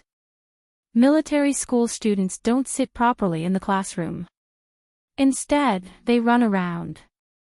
Yi Qian, be careful that you don't ever graduate." Her words were extremely vicious. She was implying that Yi Qian wouldn't even be able to keep his life when the time came. The guard had already walked over. Without waiting for Yi Qian's reply, she smirked arrogantly and intentionally brushed past Yi Qian's shoulder. Thinking about Du Jiayi's words, Yi Ying seemed to sense something unusual. When Du Jiayi was a few steps away, she lifted her chin and said softly with an arrogant expression, "Yi Qian, you want to fight with me? You'll die a horrible death. I'll be waiting, Yi Ying." Yi Qian smirked at Yi Ying, who had purposely stayed behind to humiliate herself. He stared at Yi Ying with his dark eyes and smiled meaningfully. "Let's see who will end up worse." Yi Ying's heart pounded. Her eyes widened and she blurted out angrily, "That box," she couldn't say it. What if it wasn't her? Dad said before that Yi Qian didn't have the ability to do it. If she said it, it would be the same as handing it over to her. She swallowed her words and glared at Yi Qian angrily. Then she hurried to catch up with Du Jiayi. Du Jiayi walked quickly with a gloomy face. Yi Qian didn't want to come over. The more she wanted her to come. She walked over and saluted Commander-in-Chief Xia and Regiment Commander Zhong, then said respectfully, "Commander-in-Chief, the cadet in front wants to come over but doesn't dare to. Do you want the guards to bring her over?" "Child, why are you always so enthusiastic? Do you think everyone is as daring as you?" Madame Li had already pretended to blame him, but with a smile on her face, everyone knew that she didn't mean it. In the presence of outsiders, Du Jiayi appeared very calm.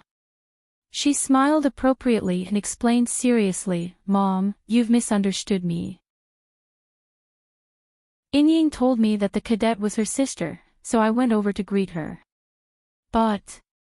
She paused for a moment before saying something that made Ying panic, but she said that she isn't Ying's sister, so I'm a little confused.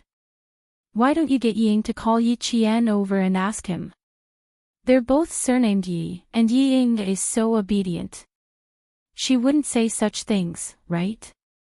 Madame Li didn't like messy relatives. She should have investigated all of Yi Jifan's relatives. Tomorrow, she would return to the company and instruct her subordinates to do so. She frowned and looked at Ying. With a cold voice, she asked, "What's going on? Is she your sister or not?" She didn't want her daughter to embarrass herself in front of a military cadet. "Madam, she's my sister. I'm not lying to you." Yi Ying's tears came as she obediently looked at Madame Li. She quickly lowered her head and said uneasily, "I don't know why she said that she's not my sister in front of Sis Jai. She's clearly my sister. Commander-in-Chief, I'm not lying to you." Yi Ying wanted to say many bad things about Yi Qian, but under the Commander-in-Chief's intimidating gaze, she didn't dare to. Chapter 2159. Commander-in-Chief Xiao's expression darkened. Yi Qian was their family Xiao's daughter-in-law. With a future daughter-in-law like Yi Qian, Commander-in-Chief Xiao viewed Yi Qian as inferior to any other girl. Even the calm and polite Du Jia was inferior to her. "If you don't even know, why did you say she's your sister? You can't even figure out your own affairs." Commander-in-Chief Xiao was very protective of his own people. With just a few words, Yi Ying was sweating profusely. That wasn't all. He frowned and swept a glance at Yi Ying's shoulder, his voice deepened. "A recruit who just joined the army. You're actually a specially recruited recruit. Who recruited you? Didn't they investigate your family's relationship? Do you have a specially recruited recruit who you don't even know about?" No recruit could withstand the Commander-in-Chief's imposing military might. Yi Ying, who was already feeling guilty and scared, was so scared that her knees went weak and her face turned pale. "Sir, she's my sister, but I don't know why she said she's not my sister." Yi Ying, who was scared to tears, replied in a trembling voice. "I really don't know." Deputy Chief of Staff Du, who had been slapped in the face, also turned cold. He knew he shouldn't have casually brought people to him. Look, he made a fool of himself this time. No matter how obedient the daughter of a small official was, she didn't have much confidence. She wasn't like Jai, who was full of confidence. Even if she did something wrong, she could calmly accept it. She wouldn't cry easily and let others look down on her. Commander-in-Chief Xiao was vaguely angry when he saw a recruit crying just like that. A specially recruited cultural soldier. "Commander Zhong, you're a specially recruited cultural soldier whose specialty is crying, right?" The Commander-in-Chief's anger couldn't be directed directly at a recruit. Since the leader of the recruit was present, he naturally had to ask the leader about it. Commander Zhong's head was about to explode. She wasn't specially recruited by the capital political group, but by the Deputy Chief of Staff Du. Fortunately, Commander-in-Chief Xiao's anger quickly shifted to Deputy Chief of Staff Du. "She's the recruit that your wife said she wanted Commander Zhong to take care of, right? Why? Is she related to your Du family? That's strange. Since she's related to your Du family, don't you know if she has an elder sister?" At this time, even Madame Li did not have the right to speak, much less Du Jia, who was secretly clenching her fists. How could she have known that when she wanted to burn Yi Qian, she would burn her own family instead? "Father." How should I answer? What else could he say? The Deputy Chief of Staff Du sighed and replied, "Old Xia, calm down. This recruit is indeed related to my family. His father saved my son, yes, yes. Shirlai, don't be angry. It's scary. She was specially recruited. She's quite talented." I've seen her before. She's amazing. With her husband's words, Madame Li chimed in. This child is very obedient and has an affinity with me. She's very kind. Although she's a little timid, I can tell that she doesn't like to cause trouble. Calm down. The recruit just entered the military and hasn't gotten used to it yet. After a period of training, she'll definitely be a qualified cultural soldier. Du Jie, who no longer wanted to speak up for Ying, had to speak up now. Commander-in-Chief, I also like to cry because I miss home when I first arrived. She didn't want to make things difficult for her parents because of Ying, so she targeted Ying. Ying, didn't you just say that Yi Qian's grades used to be bad? Is it strange that he suddenly got into the military academy? Deputy Chief of Staff Du and Commander-in-Chief Xia are both here. Just say what you want to say.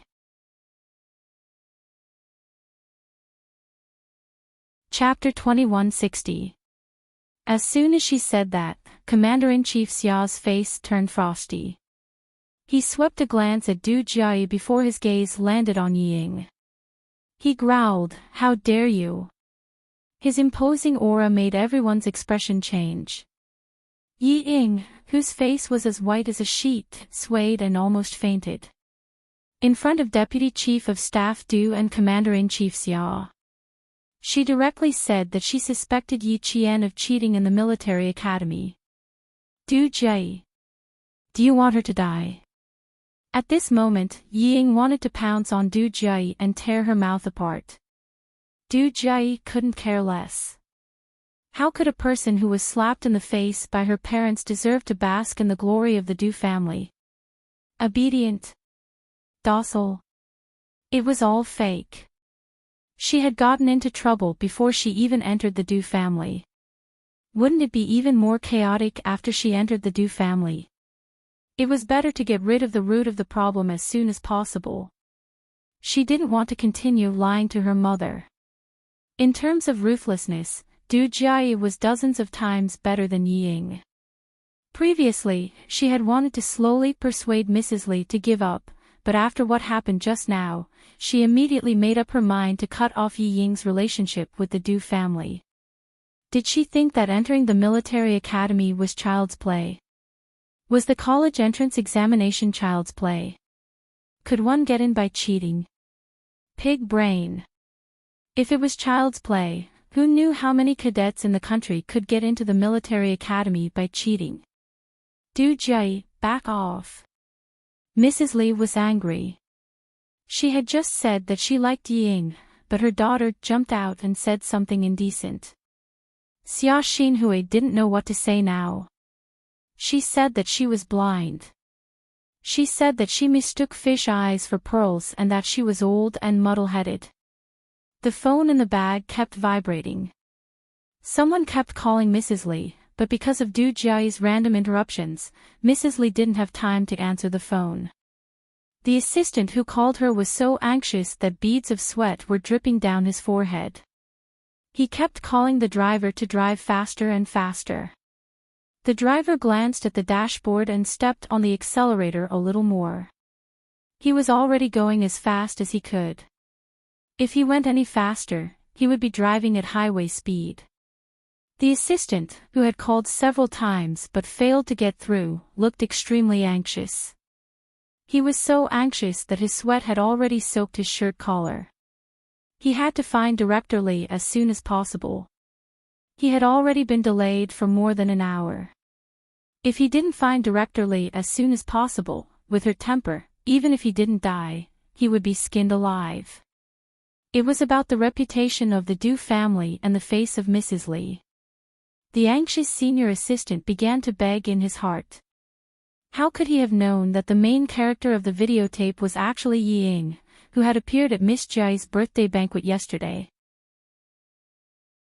It would have been fine if it was just an ordinary person, but Chairman Li had to praise Miss Ying for being obedient and sensible.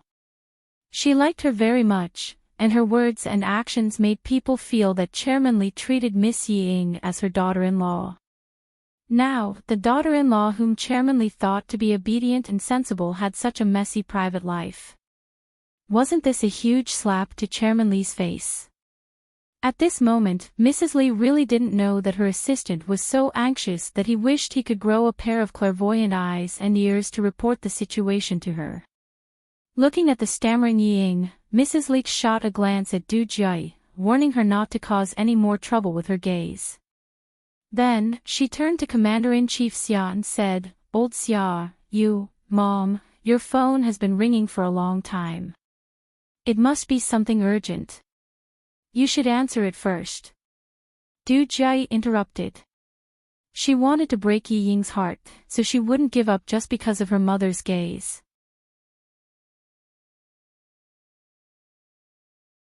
Chapter 2161. Madame Lee naturally knew that her phone had been vibrating. Hearing this, she quietly glared at her daughter. How dare she interrupt me? Does she want to be scolded? Madame Lee, who still wanted to settle the matter at hand, took out her phone from her bag and said to Commander-in-Chief Xia, whose expression was so serious that the atmosphere seemed to be oppressive, "Old Xia, calm down first. I've interacted with Ying a few times, and I know that she's not someone who speaks casually. Moreover, there's no smoke without fire. If that military school student is really innocent, how could there be rumors? Old Xia, since they're both here, why don't you ask them first?" She looked at the caller ID and frowned slightly. It was a call from the company's assistant. Was there an emergency at the company at this time? She didn't pick it up immediately. Instead, she hung up and continued to smile at Commander-in-Chief Xia. The military school is the cradle for training the next generation of officers and leaders of the army. We can't be careless. Since someone said it, just ask, investigate, and find out what's going on. Isn't that enough? Commander-in-Chief Xiao's personal phone also vibrated. He didn't need to guess who was calling at this time to know who it was. He nodded slightly at Madame Lee, who was talking to him, and said calmly, "You talk first, I'll take a personal call." It was a call from Xia Jinyuan, asking when he could come to the hospital to visit him, a wounded soldier. "Your wife has something to do now. Wait for your father to deal with it before coming over." Commander-in-Chief Xia turned around and said calmly, "You can come over yourself." Yi Qian was their family Xiao's daughter-in-law and his daughter-in-law. Someone was spouting nonsense in front of him, so how could he let it go so easily? Xia Jinyuan got up from the bed after hearing the first sentence. He said coldly, "Where is the location?" "I'll come over now." Before the specific location was reported, he had already finished taking off his clothes. When the location was reported, he had already changed into the light green uniform issued by the army. It took less than 2 minutes to take off his clothes and get ready to leave. Commander-in-Chief Xia had just walked a few steps away to answer the phone when the phone rang again. Mrs. Lee's face turned a little cold. When she hung up the phone, it meant that it was not convenient for her to pick up the phone. Why couldn't her assistant, who had always known her, wait for her for a while? Regiment Commander Zhong, who wanted to leave but couldn't, smiled and said, "Madam, you should answer the phone first. It's probably something urgent. Pick it up, pick it up. I have something to say to Commander Zhong." The Deputy Chief of Staff Du, who had nothing better to do, came to his wife's rescue. He made a "please" gesture to Regiment Commander Zhong and walked a few steps away to talk. Mrs. Lee finally answered the 7th call, and the company's assistant breathed a sigh of relief. "President Lee, something very troublesome has happened. Do you want to tell me over the phone or report it to you in person?"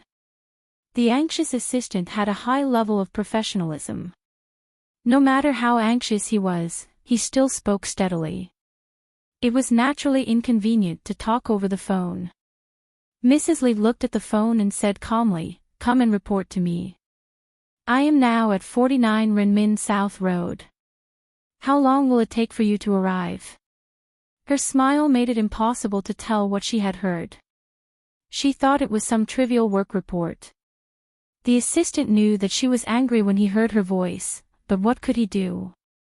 He smiled bitterly and answered seriously, "Okay, I'll be right there."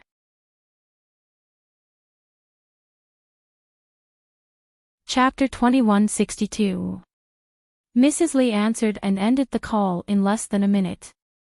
Seeing that Commander-in-Chief Xia was still talking, she signaled Du Jie to come closer and said, "Du Jie, I don't know what happened between you girls, but now, even if you have something to say, you have to hold it in for the time being. Don't talk.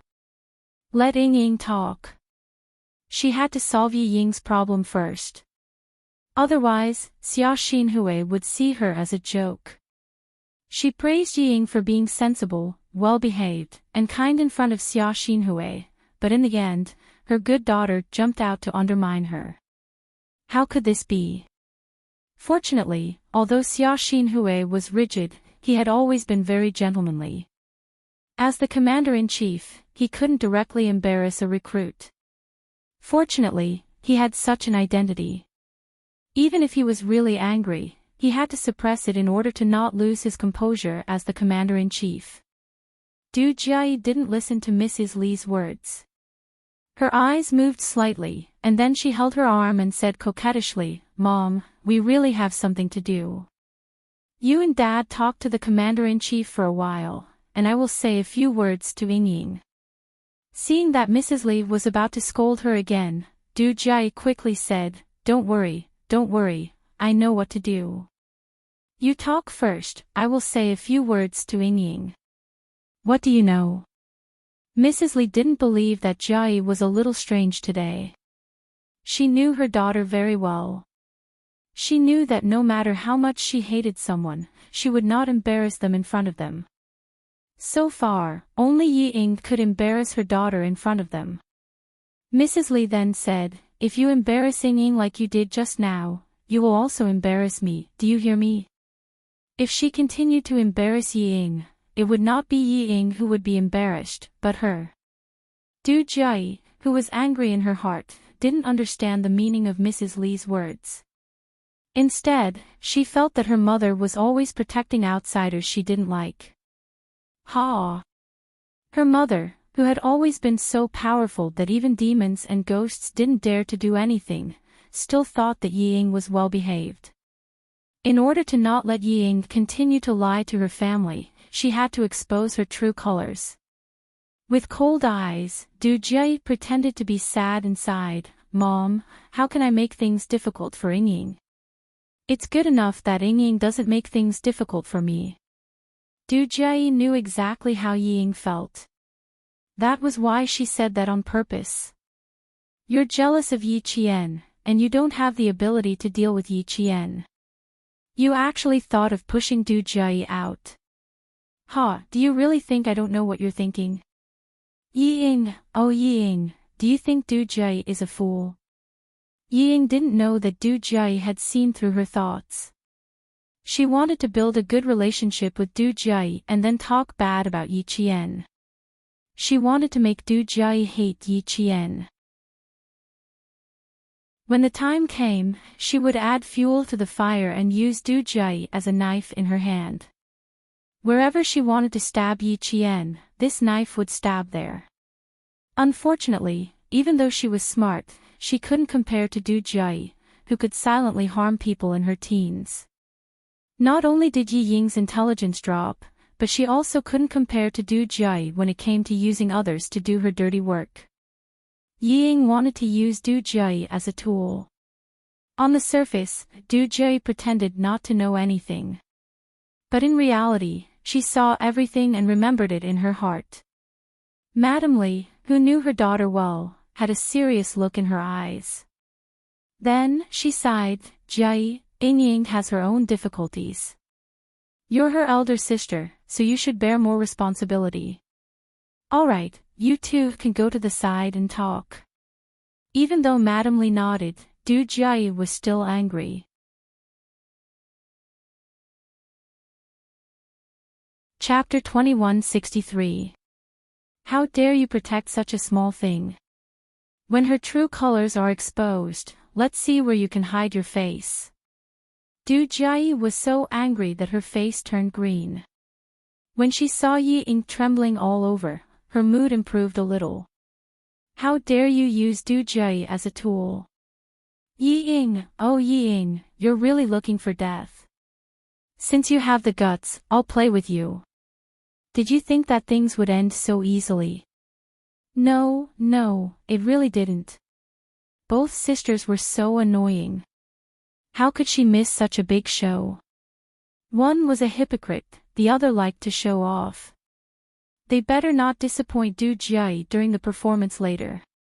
Yi Ying, who was almost scared out of her wits by Commander-in-Chief Xia, kept her head down.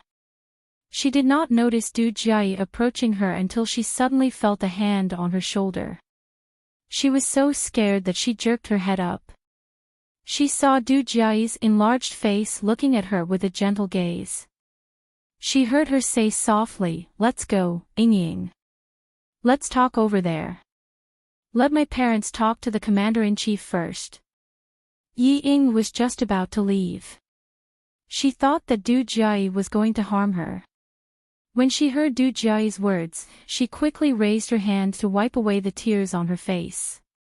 She hurriedly nodded and said, "Okay." The more scared she was, the happier Du Jie was. After walking a few steps away, she stopped and said slowly, "Ying Ying, don't be nervous. Just tell him everything you know. We're not nervous. A straight foot is not afraid of a crooked shadow. I've already told him everything for you. Why are you still hiding it? It's better to tell him directly in front of the Commander-in-Chief than to tell my dad." In order to see both Yi Ying and Yi Qian hurt each other, Du Jie patiently baited Yi Ying step by step. The Commander-in-Chief has already summoned Yi Qian. You see, once the Commander-in-Chief finds out that Yi Qian cheated in the military academy, he'll definitely be furious. Yi Qian will definitely be severely punished. Don't you want to see her be severely punished? Of course, Yi Ying wanted to. This was something she wanted to see even in her dreams, but she did not dare. She didn't dare. Because everything she said was a lie, a lie. She only wanted to make Du Jie hate Yi Qian, then use Du Jie to get rid of Yi Qian. It was only because Du Jie hated Yi Qian that the Deputy Chief of Staff Du and Madame Li could help their daughter to make things difficult for Yi Qian. This was what she wanted. It was a complete mess now, a complete mess. If she continued, it wouldn't be Yi Qian who was unlucky, but her. Yi Ying, who was a little further away from Commander-in-Chief Xia, clenched her fists tightly. She couldn't panic, she couldn't panic. She had to stay calm. Right now, he had to get Du Jie to speak up. Only if she spoke up would he be able to get Madame Li's support. With Madame Li's support, everything would be easier.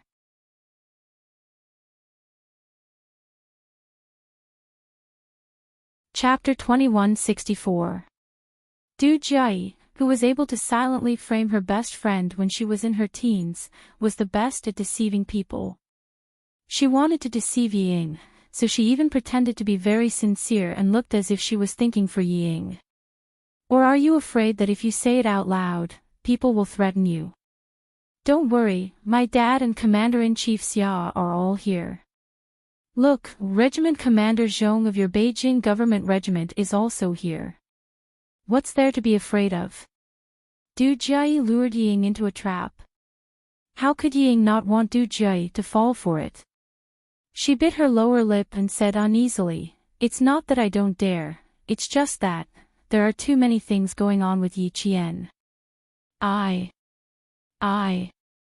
don't even know where to start. Also, I'm very nervous when I see Commander-in-Chief Xia. Now my mind is in a mess and I don't know what to say." Hearing this, Du Jie couldn't stop laughing in her heart. Nervous? She was clearly scared. How silly. Cheating in the military academy. Why didn't she say that she was hopelessly stupid? Who would believe her? Who would believe her? The National University of Science and Technology was a comprehensive university directly under the military commission. She dared to say that Yi Qian cheated in the military academy. Ha ha ha, even if she had a father who was the deputy chief of staff in the General Staff Department, she wouldn't dare to say such words. She was just the daughter of a small city's construction bureau chief. Where did she get the guts to say such words? Ignorant and ignorant. Ying, you're not nervous. You're actually scared. My parents are here. What are you afraid of? Du Jiayi slowly tempted her. At the same time, she purposely went along with Yi Ying's words. Look at you. You're not like this and you're not like that. Then what is it? My mom said that you're obedient and gentle. I think you're too obedient and gentle. What are you doing to yourself by hiding everything in your heart? Don't be nervous. I'll support you. This was exactly what Yi Ying wanted to hear. Yi Ying, who felt that she was in a hopeless situation, seemed to have grasped at a life-saving straw as her eyes lit up.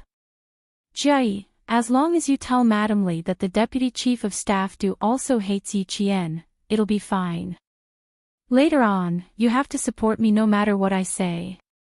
We'll persuade the deputy chief of staff to investigate Yi Qian together. That's the only way. Sis Jiayi.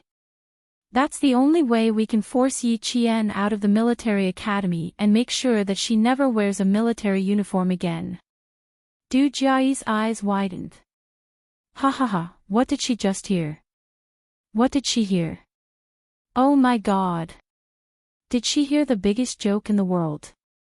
A stupid thing telling a stupid joke. She was still thinking of using her as a tool. She was still so naive to think that as long as she said something, Du Jiayi would definitely help her. His unbelievable words made Du Jiayi laugh so hard that her stomach hurt. But this is quite interesting, isn't it? However, Du Jiayi didn't show any of it on her face. Instead, she frowned slightly and pretended to be considering Yi Ying's hopeful gaze. In the end, she finally nodded. All right, I'll cooperate with you. I don't like that cousin of yours either. This was the only thing she could say to Yi Ying. While the two of them were still discussing, Deputy Chief of Staff Du, who had asked Regiment Commander Zhong to leave first, turned to Commander-in-Chief Xia and said, "This isn't a big deal anyway. Forget it, old Xia. Take that cadet and leave first. We'll be leaving too. Old Xia, you're the Commander-in-Chief. You can't make things difficult for a recruit." Madame Li also wanted to end this as soon as possible. Standing here in the cold wind was already causing her head to hurt. Look at how the elder sister doesn't even acknowledge her younger sister. It's clear that she has a bad personality. As I said earlier, there's no smoke without fire. I believe that the cadet you've taken a liking to is a little immoral. She needs to be educated properly.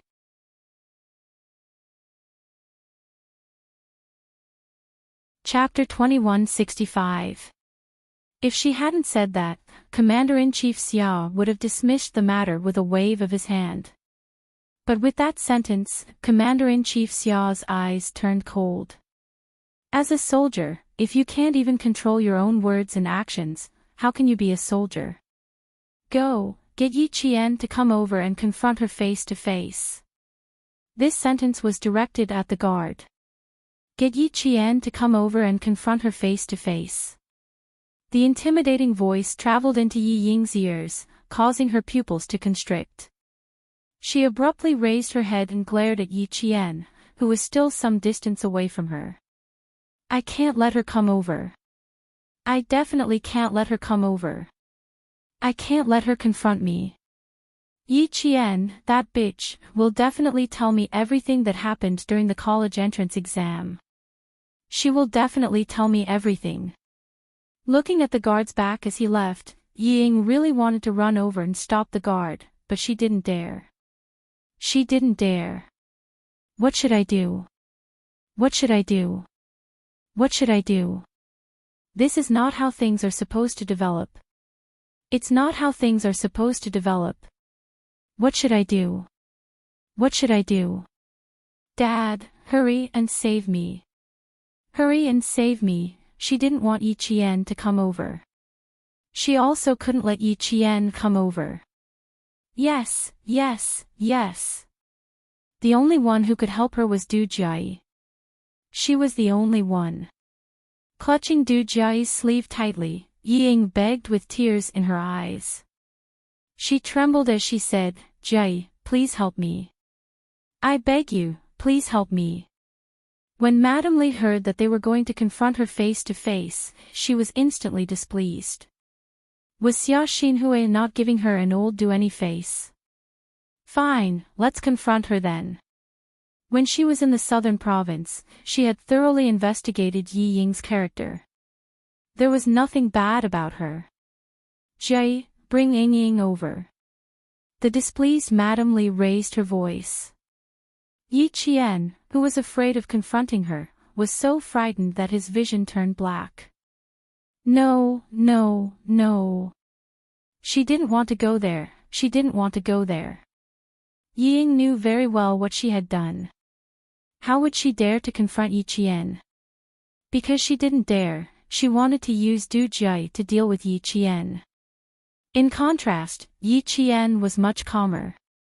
She could vaguely sense that Commander-in-Chief Xia was a little displeased. When the guard came over, Yi Qian asked in a low voice, "What happened?" The Commander-in-Chief doesn't look too happy. Something unpleasant happened. Some people suspect that you didn't get into the military academy based on your abilities. The guard sped up his speech and told Yi Qian that he had seen Yi Qian before in the military compound. He also knew that this military academy student was the fiancé of the son of Commander-in-Chief Xia. Commander-in-Chief Xia was also very satisfied. He even joked with the guards and said that if they didn't train well in the future, his daughter-in-law would make them feel ashamed. Didn't he get into the military academy based on his abilities? Did Yi Ying say that? If only the deputy chief of staff Du was present, she would still have the guts to say it. However, Commander-in-Chief Xia was also present. She even saw herself sitting side by side with Commander-in-Chief Xia. With Yi Ying's personality, she didn't have the guts to do so. In this case, it was very likely that Yi Ying wanted to use Du Jia as a tool. In the end, she was used as a tool by Du Jia because she wasn't skilled enough. The problem was a little serious. However, it wasn't Yi Qian who was the problem. It was Yi Ying who was facing a serious problem. What kind of person was Du Jia? She was a ruthless person who didn't even bat an eyelid when tricking her best friend. Yi Ying actually had the guts to use her as a tool. For a moment, Yi Qian sympathized with the fearless Yi Ying. Yi Ying, who thought that she hadn't caused enough trouble, was really digging her own grave.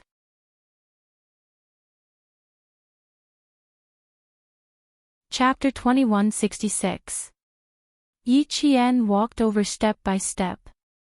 Yi Ying, who was staring at him, was so shocked and scared that her calves were cramping.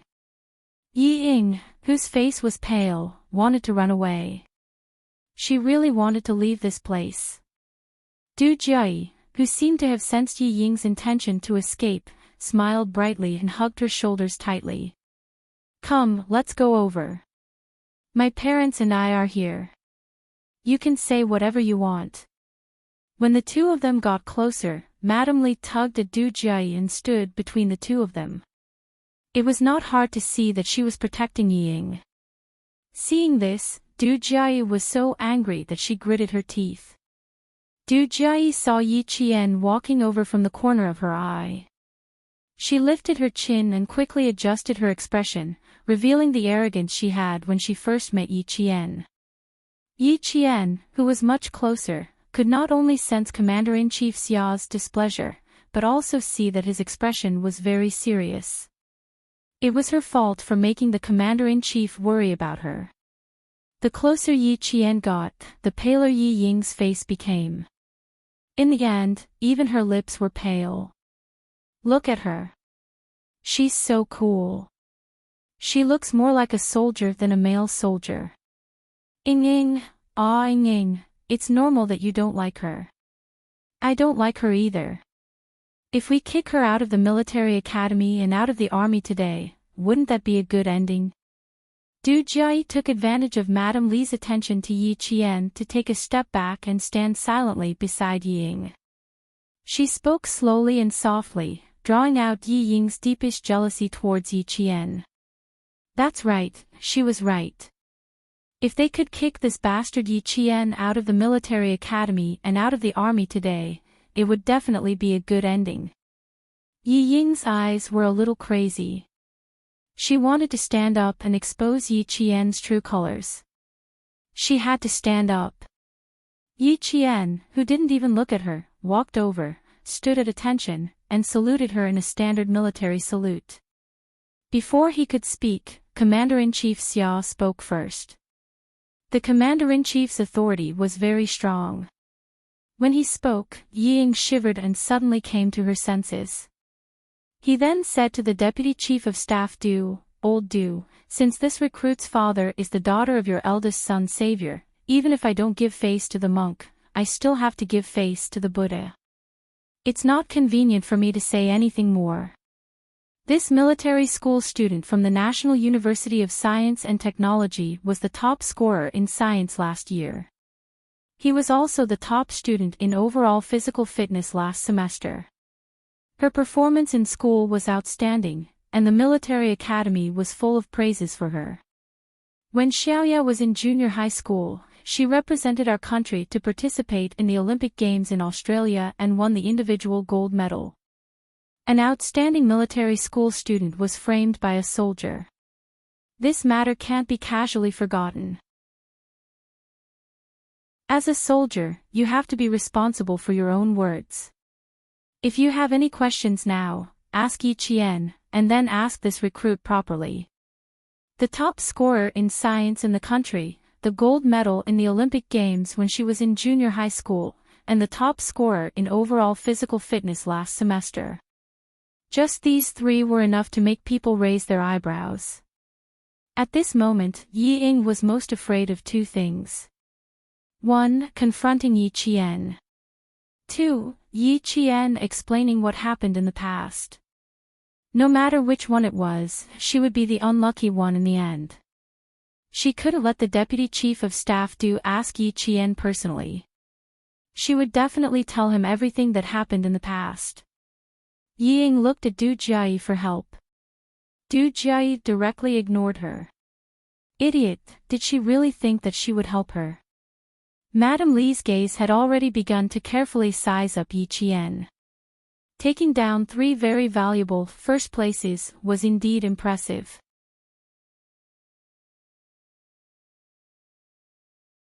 Chapter 2167. She was not bad looking either. Her eyes were clear like the moon. What was even rarer was the look in her eyes. She had a sense of trust that made people believe her at first glance. Needless to say, she had the valiance of a female soldier and the perseverance of a male soldier. Standing in front of her, she was like a pine tree standing at the top of a mountain, accompanied by the blue moon. She was so straight that she reached the clouds. This female soldier was quite impressive. However, her eyes were too bright and her brows were cold and sharp. She did not look gentle or obedient enough. This was something that Mrs. Li did not like. After sizing up Yi Qian, Mrs. Li looked at Yi Ying beside her. She lowered her head and looked at Yi Ying submissively. Although Jiayi had forced her into a corner, she did not argue with Jiayi. She was more likable when she was gentle and weak. However, the expression on Yi Ying's face. Mrs. Li's gaze turned cold. If she still did not understand what was going on, she would have lived for decades in vain. However, she had just praised Ying and argued with old Xia. She could not possibly turn around and blame Ying now. That would be slapping her own face. She smiled and said, "Two flowers bloom, each showing their own branch. No wonder you are both so slim and graceful. So you are cousins. Ying, your sister is admitted into the military academy. Now that you have joined the capital political group, it's time for you to stop being a little girl. Do you understand?" Suspecting a military academy student of cheating to get into the military academy was indeed a serious matter. However, it could also be described as a little girl's jealousy. Mrs. Li, who did not want things to get worse, warned Ying with a smile. At the same time, she protected Ying. Ying did not answer immediately. She thought of what Du Jia had said. She was too tempted. She wanted to tell the commander-in-chief that Yi Qian was not that capable. She really wanted to say, the words were already at the tip of her tongue. However, Mrs. Li's gaze made her heart turn cold. No, Mrs. Li was already angry. If she did not listen to her, she would be in trouble. Ying nodded as if she had been wronged. Her voice choked as she said, "I will remember. In the future. I will not dare to do it again." It was, "I won't dare to do it again in the future," not, "I won't do it again in the future." The difference of one word was 1,000 miles. It was obvious how unwilling Ying was to answer. Before Madame Li, whose face had turned slightly cold, could say anything, Du Jia said with a faint smile, "You don't dare. It seems that someone really has a problem. You don't dare to do it because you are threatened. Ying, you were talking nicely to me just now, and now you have another excuse. Are you kidding me, Du Jia? Shut up." This time, even the deputy chief of staff Du's face darkened. He looked at his aggressive daughter seriously and said, "What are you doing?" Du Jia smiled. "Dad, I'm really not messing around. Yesterday, Ying said that there were many problems with her sister. She even asked me to mention it to you." With a quivering voice, Ying interrupted her. "Sis Jia, I beg of you, please don't say any more. I know that I was wrong. Jia, take note of your image." Madame Li turned around. This time, her warning tone was much deeper than before. There was a clear hint of anger in her voice. Everything needs to be backed up with evidence. Without any evidence, what's the use of just saying it? Du Jia saw Madame Li's protectiveness of Ying, and it made her even more furious. Even in this state, my mother is still protecting her. If I don't tear down that fake face of hers, my surname won't be Du. However, if I force Ying to come out, I will only infuriate my mother. It's not worth it to infuriate my mother over a mere Ying. Fine, since I can't force Ying to come out, I'll have a good talk with Yi Qian. Chapter 2168. Du Jia closed in and looked at Yi Qian. "Yi Qian, aren't you going to say something? Could it be that your results are just like what your sister said? They're all fake." "How could they be fake?" Deputy Chief of Staff Du reprimanded her with a frown. "Du Jia, I'm ordering you to leave now. Do you hear me?" "Dad, why are you being so fierce with me?" "I didn't say it. Ying said it herself." Du Jia was dissatisfied and retorted softly. She felt wronged too. "Du Jia, I'm very disappointed in your behavior today." Deputy Chief of Staff Du couldn't bear to scold his daughter and smiled at Yi Qian. "You're Xiao Yi from the National University of Science and Technology, right? Not bad, not bad. It's quite impressive that you got 3 first places. You don't have to explain. I believe you. That's all nonsense." "I won't believe it." Don't be affected by it. When you stood in front of me just now, I felt the aura a soldier should have. Cold and mighty. Just based on your aura, I believe you. Yi Qian replied calmly, thank you for your trust, Chief. I have a clear conscience and there's nothing fake about it. If anyone doesn't believe me, I hope they can investigate me at any time. The Commander-in-Chief also said that as a soldier, I should be responsible for my words. Chief, may I know who said that I cheated in the college entrance exam? No one said it. No one said it. It's a misunderstanding. Deputy Chief of Staff Du and his wife, Madam Li, both wanted to keep the peace and didn't want to say more. The cheating was pure nonsense. He had to reprimand his daughter when he got back. Yi Qian glanced at the pale Ying from the corner of his eyes and said, Chief, it's best if you investigate. I'm open to any investigation. As for the recruit beside you, I'm indeed not her sister. If I were her sister, I wouldn't have escaped from her house that year. The people around me didn't believe what she said because everyone knew that she was full of lies. Yi Ying, who was already indignant, flew into a rage. Yi Qian, you're the one who's full of lies. When it came to Yi Qian, she would always lose her rationality very quickly. She did not even notice that Madame Li's face had darkened. She said loudly, your father and my father are brothers, and my mother and your mother are biological sisters. Why aren't you and I sisters? That's not right. Didn't your parents divorce this morning? Also, your mother personally told me that my mother is not her elder sister, and I am not your elder sister. These words were also said by you. Why don't you dare to say it in front of the two chiefs today? Madame Li didn't listen to anything else. She heard the word, divorce. Director Yi divorced his wife. Or this morning. How could she not know? At this time, a middle-aged man in a suit and a black coat strode over. When he saw Mrs. Li, he was overjoyed and rushed over. Yi Ying, your parents got divorced this morning. What's going on? Madame Li, who felt that she had been lied to, turned cold. Don't tell me you don't know.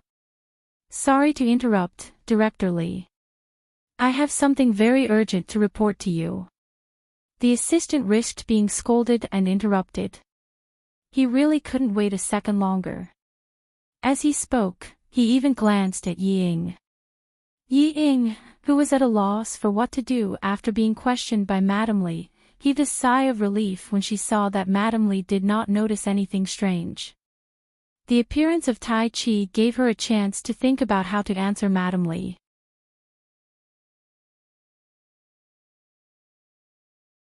Chapter 2169. Mrs. Li's face darkened because of her assistant's carelessness, but she did not lose her temper on the spot. This assistant of hers had never been so rash before. Other than that time when de Eyre was almost stabbed, he had never been so rash before. Thinking of this, Mrs. Li's heart skipped a beat.